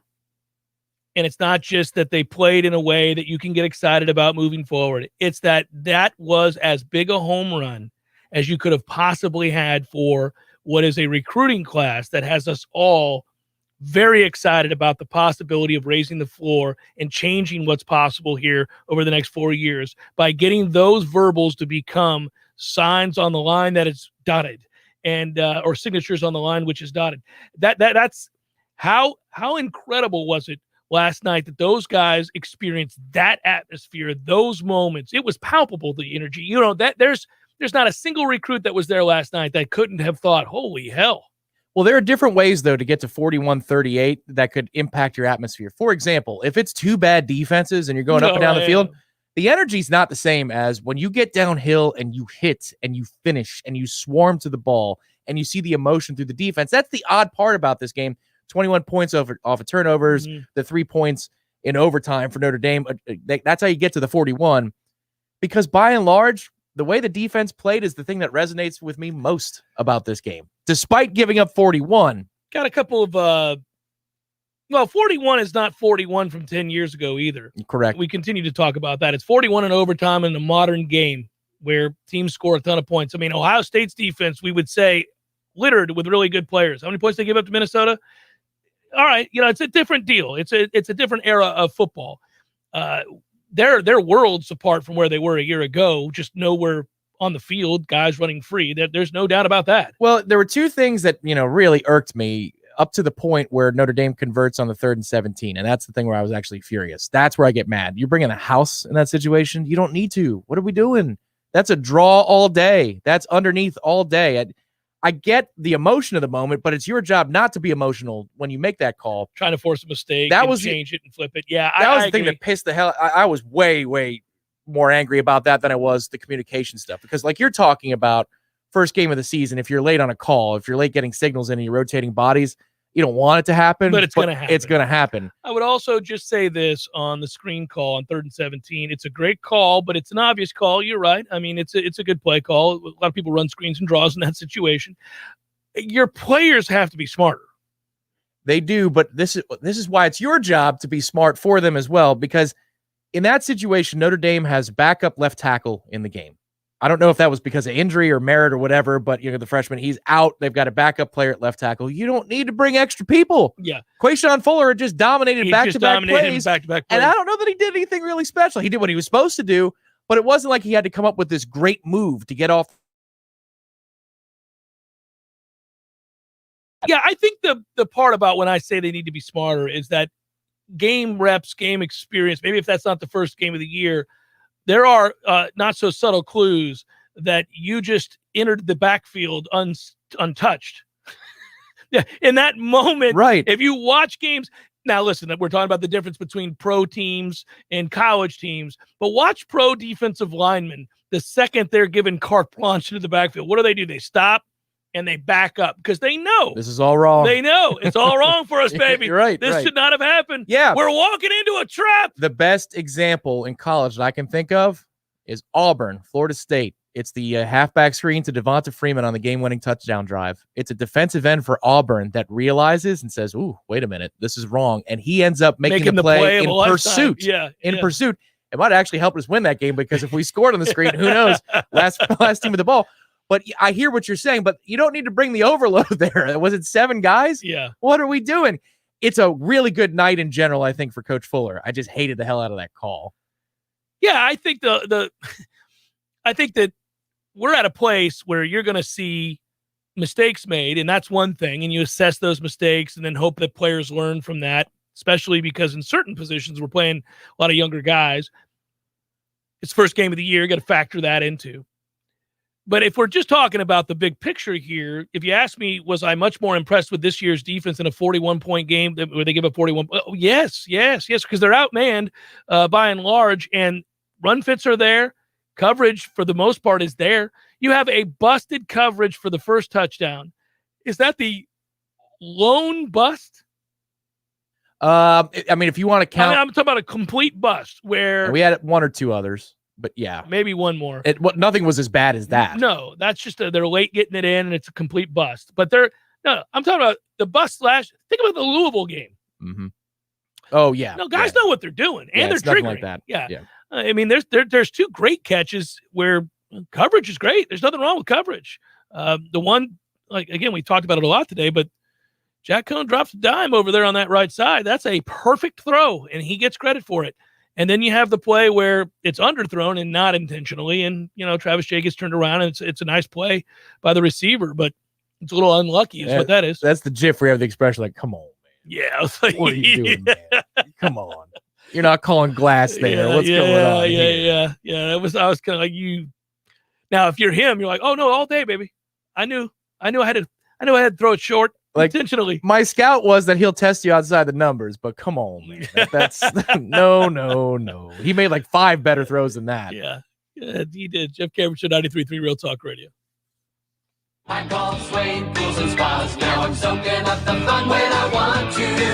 I call Tallahassee Car Care and they're fixing my car when I want to. Hey, what are you doing? This is a Swain Pools and Spas commercial. I'm turning it into a Tallahassee Car Care commercial. But Swain Pools and Spas is a full-service shop offering sales, renovation, supplies, and more for years. And Tallahassee Car Care is a full-service shop offering brake and tire service, batteries, oil changes, and more for years. But people go to Swain Pools for quality and reliability. Nobody knows more about pools and spas, and Swain has new Caldera spas in stock right now. And people go to Tallahassee Car Care for their 5-star service at great prices, with most maintenance done by their certified technicians while you wait. You know what? Just look for the big Swain sign on West Tharp Street, because Swain Pools and Tallahassee Car Care are under the same roof. Online at SwainPools.com. Online at TallahasseeCarCare.com. Swain Pools and Spas.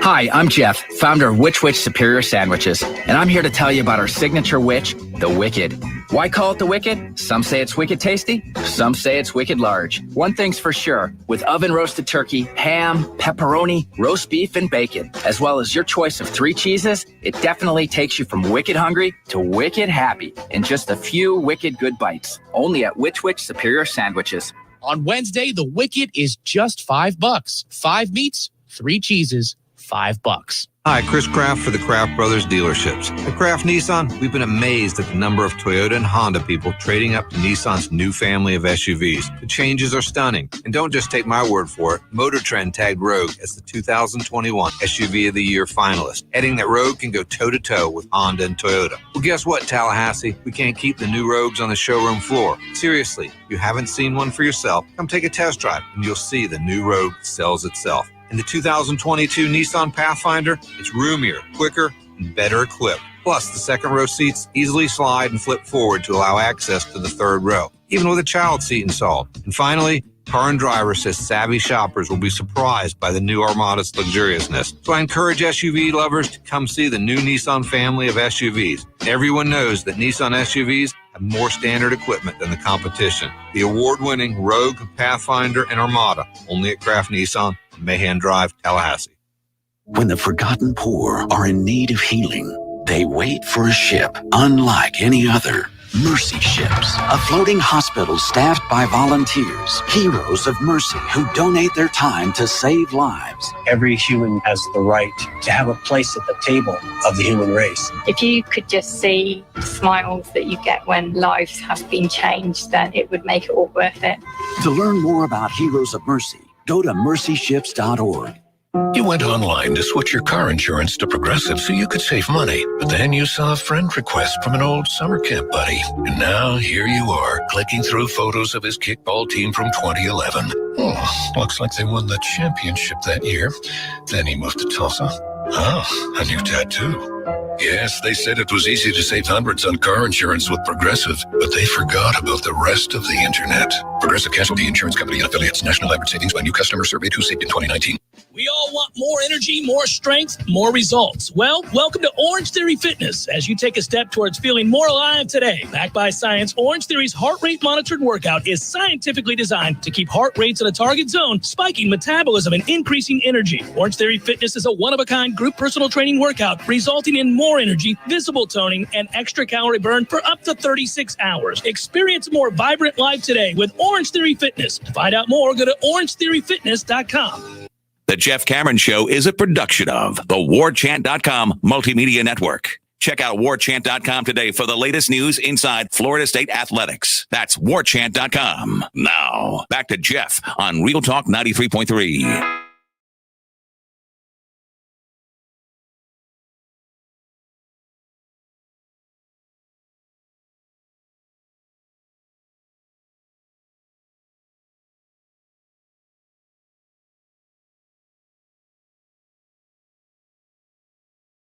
The Summer of More Life with my friends at Orange Theory Fitness.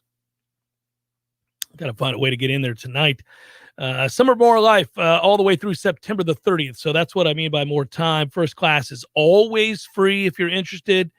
If you want to join, your first month free with the purchase of a heart rate monitor. That's a real good deal too. If you're an active member and you refer a friend or you upgrade through September the 30th, you'll get discounted membership prices over the next 3 months. If you're a member that is reactivating, you unfreeze your account, if you will, you'll get reduced prices over the next 3 months. Elite members, $30 off for 3 months. Premier members, $50 off for 3 months. If you have more questions, just contact the studio there, 850-895-9683, or go to orangetheoryfitness.com. Ira Schafel, warchant.com, going to join us shortly in, about 10 minutes or so? Yeah, a little less than 10 minutes, yeah.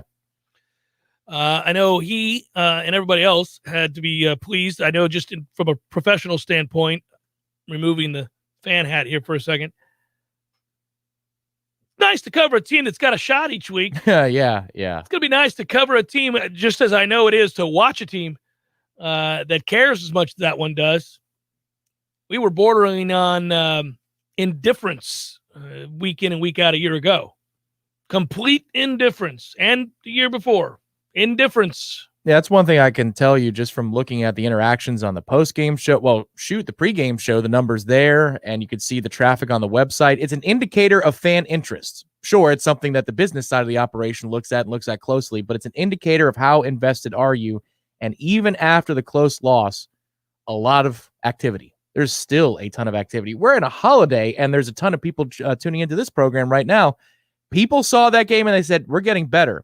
And the question was, would that be enough to hold fan interest, or had apathy set in so much that you need a win in order to believe? I think the answer to that's no. You didn't need a win. You needed what we got last night at minimum, and we got it. Yeah, would have loved to have had it because you like to see that kind of heart rewarded. It will be in time. I think with the offseason discussions, a lot of where we concluded every one of those segments where we decided to talk about Florida State and where they are at in the process and how to evaluate Mike Norvell and his staff. I think invariably it got to a place where we would end those conversations by noting fans have to have a reason to believe. They just have to, because they've been really hurt. You know, Jimbo basically decides before that final season, especially after the injury to DeAndre Francois, that he's out, that he's done. He's so, the relationship off the field with the boosters and the powers that be had become acrimonious. And so a very short period of time transpired from being in the penthouse and going to the outhouse. You know, you go from being a national champion and having back-to-back regular season undefeated campaigns. You're even pretty good in 2015.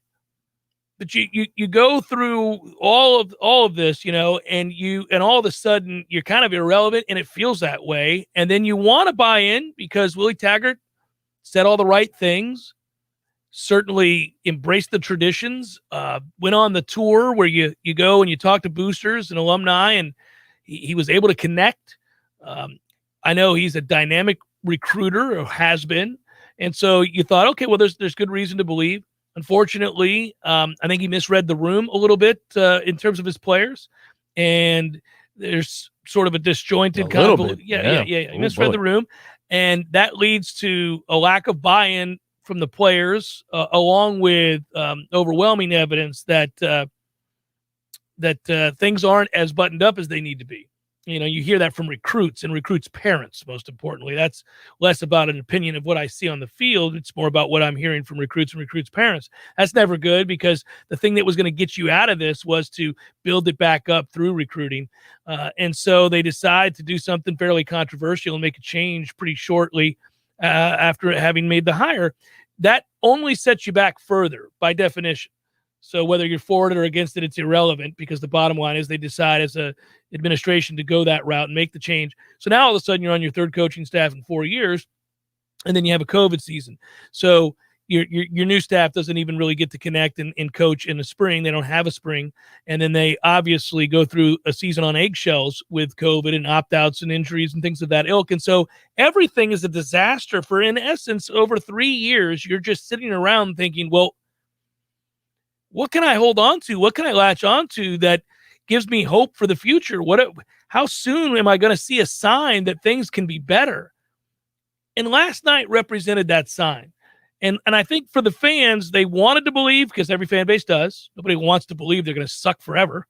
So they're going to buy in. They're inclined to buy in. Of course, the rhetoric coming out of camp was good. That buy-in was there, that work ethic was there, that commitment was there. Players talked about it. The coaches talked about it.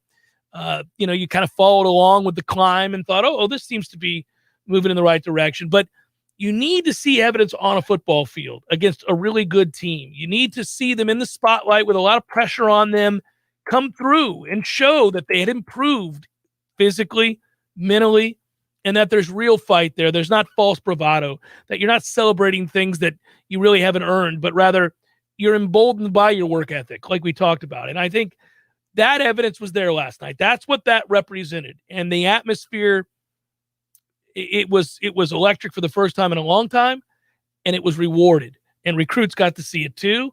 And so today is a day where, again, no moral victories, but there is overwhelming evidence they're better and that they're moving in the right direction.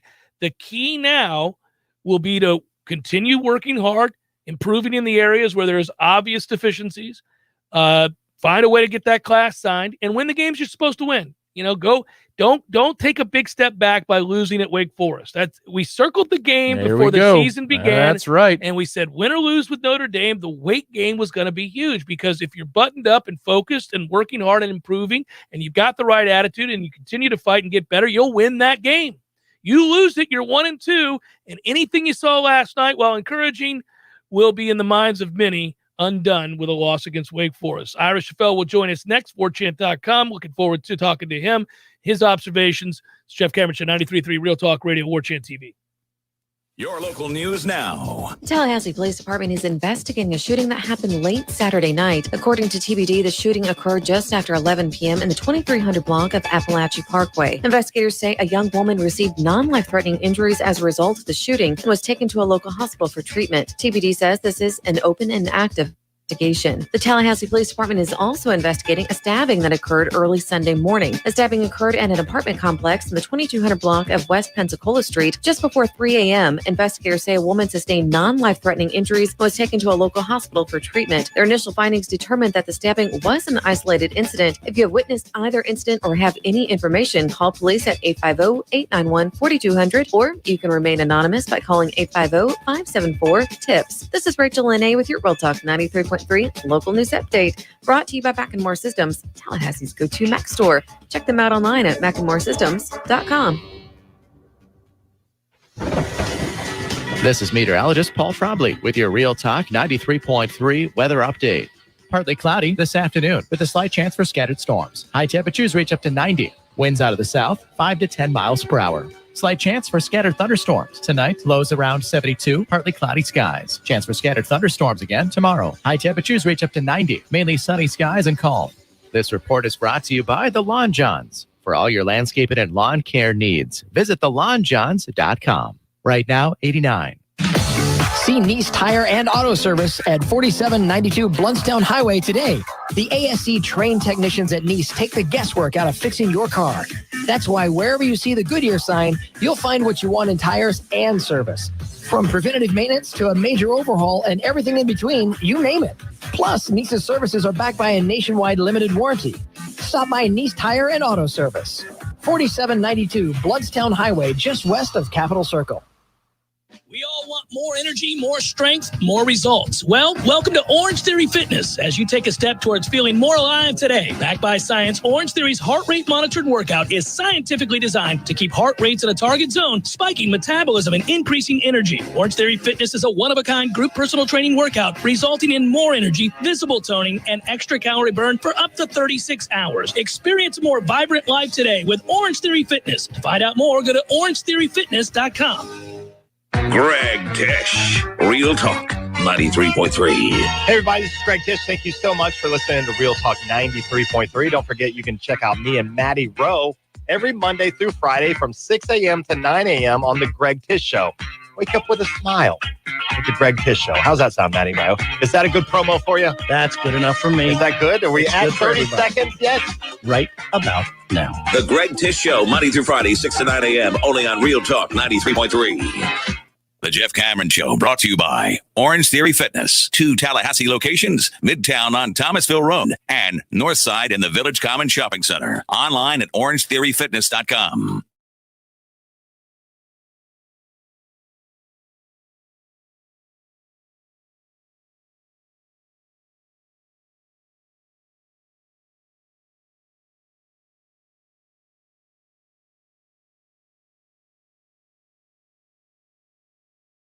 Warchant.com, the website.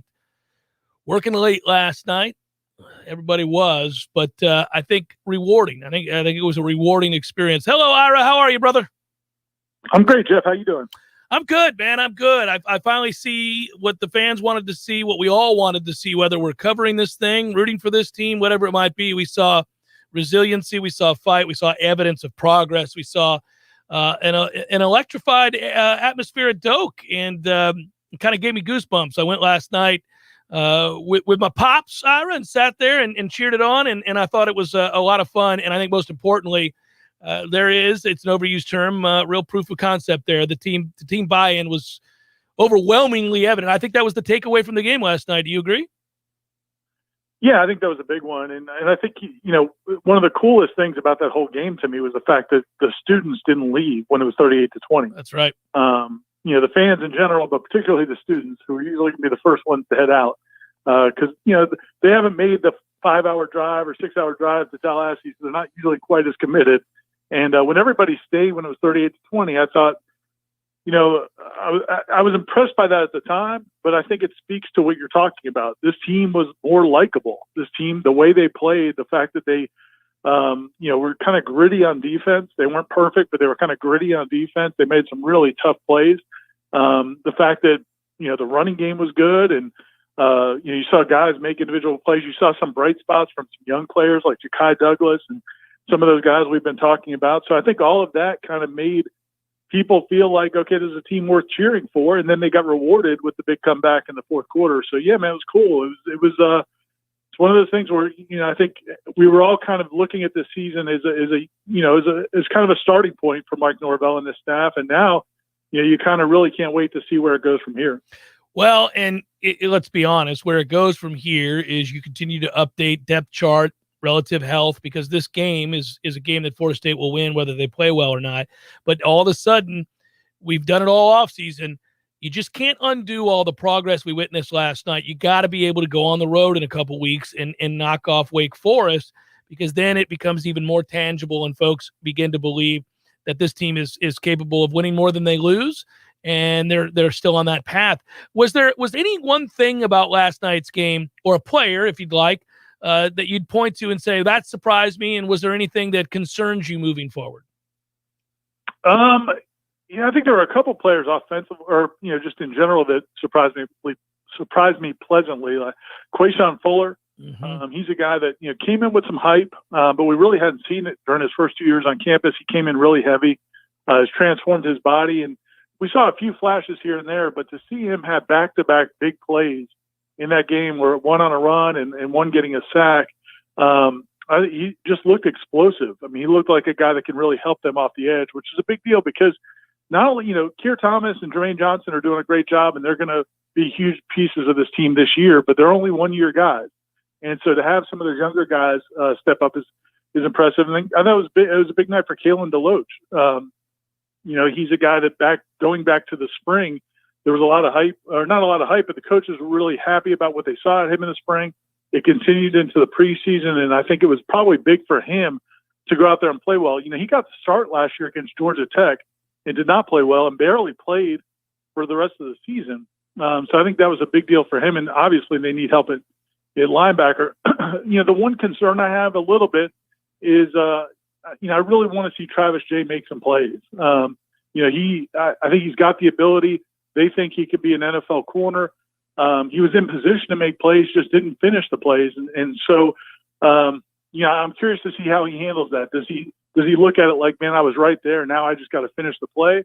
Or does he get discouraged because he was on the short end of the stick on a couple of those really big plays last night? So that's a guy that I expect a lot more from. Maybe it's too much to ask in his first start at corner. Yeah, I think the encouraging aspect to look at it from a positive standpoint is that he was in position to make a lot of plays. The coverage wasn't lacking. We didn't see these guys just running free down the field outside of that first blown coverage on the tight end. He's in position to make plays. I thought he'd get a little unlucky on the one touchdown. It's an underthrow. I don't believe Jack Cohn did that intentionally. And he's sprinting to the back corner of the end zone, and he has to stop, and he kind of gets turned around. The kid makes a nice play. And another one's a perfect throw, to give Jack Cohn credit, on that right corner of the end zone. That's a perfect throw, and he just gets beat by a better throw. So I don't know. I like that he was there. I'm with you. I'm expecting big things out of him, but I saw a lot of pieces in that secondary, and I know that might not stand to reason. When you look at the numbers, people would say, really? 41 points and those passing yards, but those guys are in position. And I also thought all of the secondary was willing to come up and hit. That was really encouraging. And it's one of the things I wrote about in my 3-2-1 piece as well, that's going to be posted on the website. But I thought, Jarvis Brownlee, Jamie Robinson, and we can't forget that Jamie Robinson wasn't available in the first half because of a stupid targeting penalty. Yeah. Where he was called for targeting in the last game at South Carolina at a different school, and he had to sit out the first half. But he had some big hits. Jarvis Brownlee and Sidney Williams is a guy who plays fast. Yes. Yeah. He needs to clean up a couple things, but man, he's a physical player as well. So that was good to see. And then really the whole defense, I thought there was more aggression and violence from the defense last night than we've seen in years. So that was really encouraging. Yeah. Now to some of the areas where certainly, and you and I are going to get a chance to talk about this tonight. I'm looking forward to this. For those that don't know, let me get a little plug in here. Ira and I are teaming up to do a show on Warchant TV. You can watch it tonight at 7 o'clock.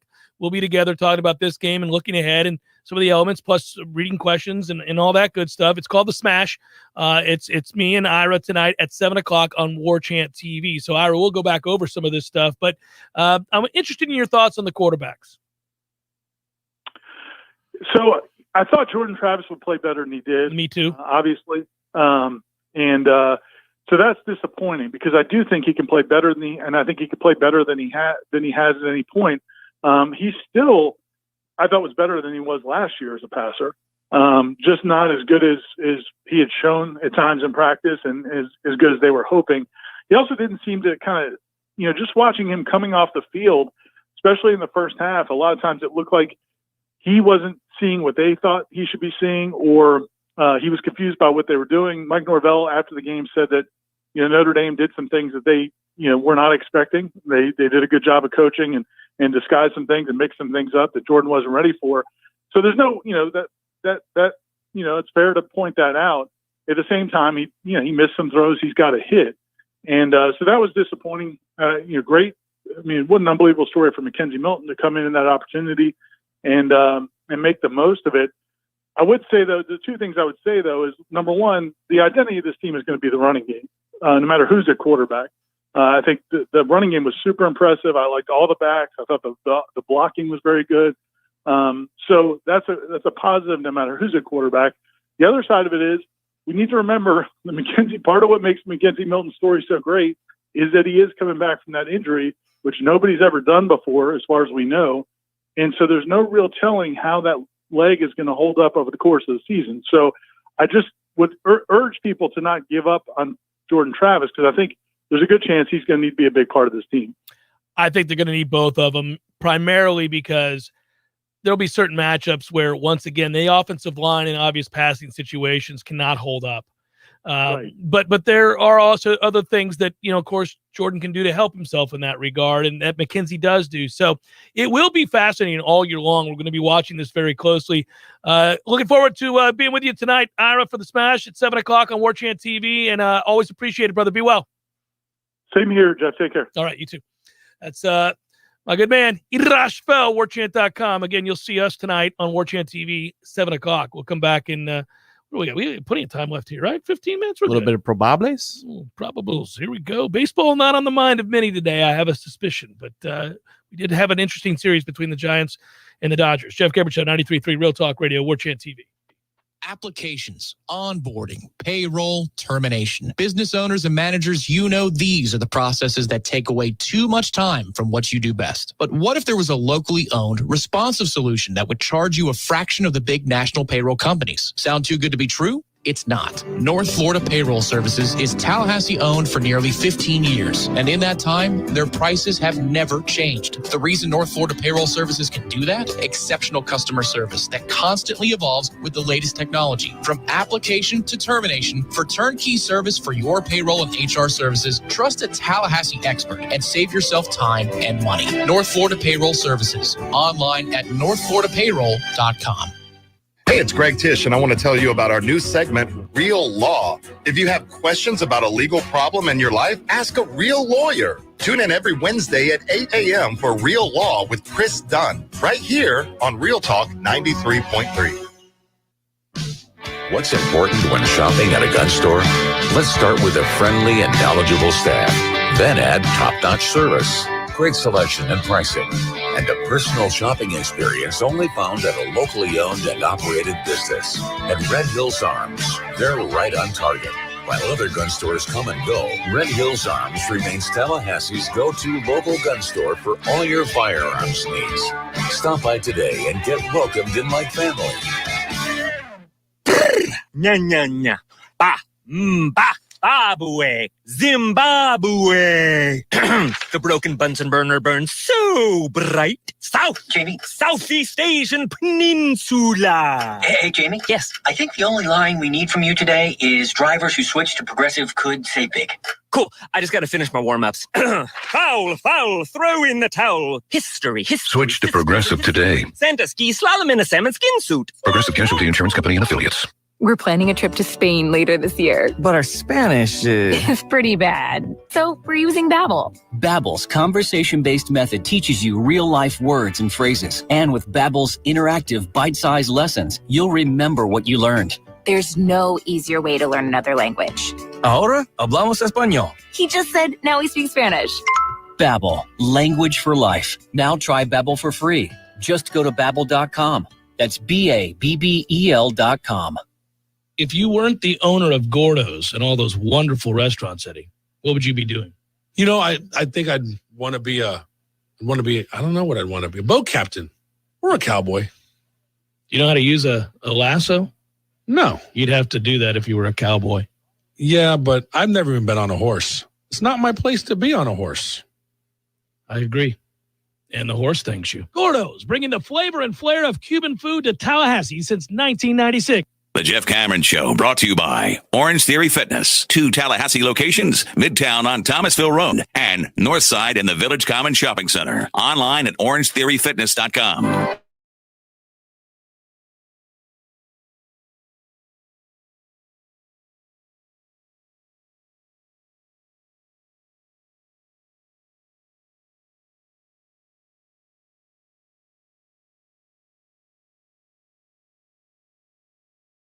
out of Notre Dame. They suffered some injuries in this game last night, Tom. And you're talking about that defense and wanting, if you're a Notre Dame fan, for them to get better, obviously. Their linebacker, Paul Mawa, tore his Achilles, is going to miss the remainder of the season. Whoa. Is that right? Yeah. Yeah, I think am I reading that correctly? I think I am. Yeah, that was reported on the On3 site that I just looked up. So, well, the thing we're looking for too for our account is what is the offensive lineman situation like? How do we come out of this game? Early whispers sound like things are A-okay, but when you have Dylan Gibbons leave late in the action, obviously it did not look good initially the way he walked off the field. You never want to see somebody need that much help. And then DLT came out of the game and Dante Lucas was out there in the second half. At center, the broadcast said, I don't know if you heard this part, but the broadcast said that Maurice Smith had been dealing with a back issue. Yeah, and he had missed some time and was trying to battle back to get out there, and he did everything he could to ready himself. Mike Norvell talked about that in the post game. I heard him mention that. Yep, he did. And then, which we saw in practice, and now we can, I suppose, discuss that. But yeah, it makes sense. I had seen in practice, and of course, we're not allowed to report on injuries, that he had missed some time, and I didn't want to speculate because we're not allowed to, but also it's unfair. And so then it is not surprising to find out that he did everything he could to get out there, but obviously had some struggles. They have got to, and I think this is universally agreed upon here, they have got to find a way to get somebody to snap the ball. These critical moments cannot be undone because of bad snaps, and you give yourself no chance to make a play. Who knows? They could win that game if we don't have a bad snap. Yeah, in that third down play. And I think we talked about that, just general camp observations, that snapping of the football is a bit of an issue. And that's a carryover thing. It should be something simple, and when it's out of line, it is more noticeable than anything else. We got lucky early in the game. There was an errant snap that was between Trayshawn Ward and Jordan Travis. And it goes off of Travis' right hand, bounces off of Trayshawn, and it goes behind the left tackle. And somehow, some way, we get the ball back. They got lucky on a couple of those situations, but so did we. We've got to get that cleaned up, though. And we'll see, man. And I should note, since we're talking about the offensive line, that it is on schedule for tonight, Trench Talk. So we've got a lot of shows on Warchant TV coming up tonight. 6 p.m., Devontae Love-Taylor and Aslan Hadjavandi will take to the stage on Warchant TV for Trench Talk, and then 7 o'clock is your show with Ira. So we're loaded up tonight. And I want to also note that the show that I'm on with Ira tonight at 7 o'clock would ordinarily be on Sunday evenings. Yep, good to you point guys out. are watching the end of the NFL on Sunday before the late game comes on, the night game. You could settle in maybe around the dinner table and watch Ira and I every Sunday evening as we do Sunday Smash. It's he and I, and we'll go back through what we saw and all that good stuff. So I look forward to doing that. But because it's such a weird week, we're having to do it tonight, unveil it tonight. A couple games already started. It's time for Probables. North Florida Payroll Services sponsors that. Locally owned for nearly 15 years, offering payroll and HR services, including full online applicant onboarding and integration into payroll. Save your company money and headaches today at northfloridapayroll.com. It's time for, how you say, with the pitching, probables? Baltimore leads Kansas City in the 6th. Little day baseball. Zach Lother and Chris Bubik. Toronto and New York, they're in the 7th inning. That game is 2-0 Toronto. Hyun Ryu going for the Blue Jays. Jamison Tyon going for the Yanks. Mets-Nats are underway. That is a 2-2 tie in the 5th inning. Trevor Williams and Patrick Corbin. Oh, you got Trevor Williams. Maybe I forgot that. We've needed him. Anything under a 4.50 ERA is appreciated in the Big Apple right now, but we find a way to win these ball games. So. Boston and the Rays. Boston taking it to the Rays today. 7-1 right now. That is Yarbrough versus Chris Sale. You can call that a day. My Buccos lead 2-0 over the Tigers. That was Bryce Wilson starting for the Pirates. Tariq Skubal for the Tigers. Phillies, Brewers, Zach Wheeler, Brandon Woodruff. Reds, Cubs, Sonny Gray, Justin Steele. Gigantes. Rockies, Kevin Gossman, Kyle Freeland. Dodgers, Cardinals, Max Scherzer, Miles Mikolas. Yes. Twins, Indians. That tested the voice. Yeah. It responded, though. Bailey Ober, Logan Allen. Oh, I'm so excited. Seattle and Houston. Gucci. and Lance McCullers. Love that guy. Rangers, Angels, AJ Alexi, and Jaime Barea. And that is a look at those that shall reside on the map.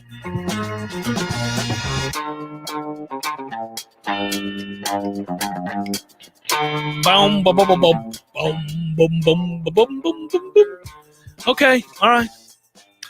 I got college sportsbook duty tonight. Going to talk with Spencer Holbrook from Ohio State site Letterman Row. Talk to Brent Hubbs of VolQuest and some games that we'll be previewing on college sportsbook, where I'm off to a great start. Ohio State and Oregon, as well as Tennessee and Pittsburgh. VolQuest, is that right? Mhm. That sounds like a magazine for gamers.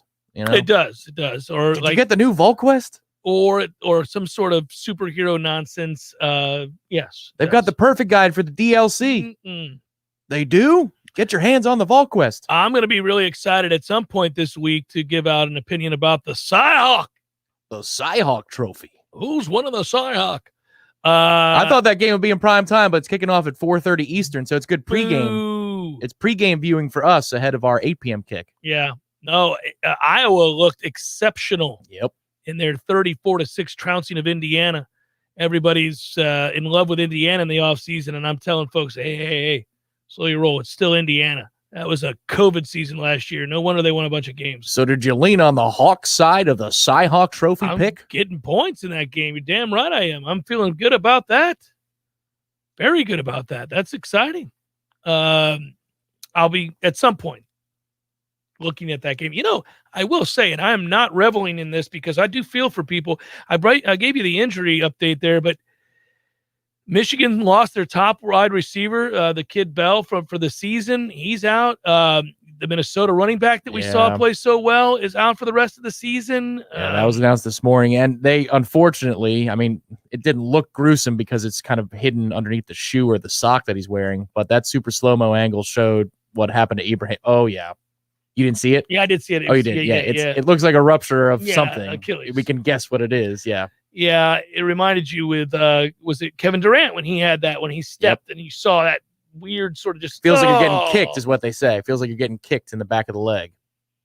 Yeah, no thanks. They said, at least for his purposes, because he's a good player, I'd like to see him continue to play football on Saturdays and or Sundays, depending upon what he wants to do for his draft stock. But PJ Fleck said that's a 4 to 6 month recovery because the injury was clean. So they think full recovery, and he should be a full go when he comes back. That dude runs tough. I like tough running backs. Yeah, no, he was fun to watch. Listen, we've got a couple running tough right now. That Yes, was we a do. group that really impressed me. It was a group that I had question marks coming into the season. Not that they would be bad, but would they be counted upon to really, can they carry the day to some degree? And man, you've got three guys right now that you feel really good about in that backfield. So I do want to continue to see a commitment to the run. It's such a fun way to watch football be played. It's physical. And when you're that kind of physical, I feel like it rubs off on your team. The one thing that we've just got to get used to in watching this offense, because now that we're at a year zero and watching after a full camp in spring, it's so late developing. A lot of these runs, because you're pulling guard and tackle, or you're creating angles with you're pulling an H-back essentially, or in a guard, whatever these combos are to create the leverage and the angle that we need. It takes a second or two. So you're watching the play, the ball's handed off, and you're thinking, oh, that's dead in the water. And then bam, they're out the gate. We create angles. They're coached well. Players will get, obviously the floor will get better as you bring in better, more talented, more athletic offensive linemen. In the interim, you're what you got, but you do give them opportunities. So Chris Thompson under Jimbo, the outside zone, you could see if that was going to work. That was easier to spot because you don't have any crazy action with the offensive line. They're not pulling and creating these things that we're talking about. You just could see the cutback lane or the hole open up and bam, there he would go. It's easy to spot in the stands. It's congested the way we do it with the pulling tackles and guards and pulling tight end. And when you get a little guy who stays down low, right, you're like, is that a loss of him? one? It's like, no, it's not. That's a first. Oh, he's going to go. Yeah. No, it requires amazing patience in a situation where patience is hard to find. Yep. It really is remarkable to think about what you're waiting on there. One detail on the Corbin touchdown run was that Malik McClain, the freshman, is downfield making a chip and a block, and it made the difference because he would have gotten hawked down if that didn't happen. Beautiful thing to see. We talked about their commitment to blocking. They did it all camp. Good work out of you. Good work, Matthew. Our thanks to Ira. My thanks to all of you watching. Don't forget to watch the Smash tonight with me and Ira at 7 o'clock on Warchant TV, as well as Chalk Talk. Trench Talk. Chalk. They talking chalk anyway. Yeah. Trench Talk. Sorry about that. A lot of shows to keep up with. Be well, everybody.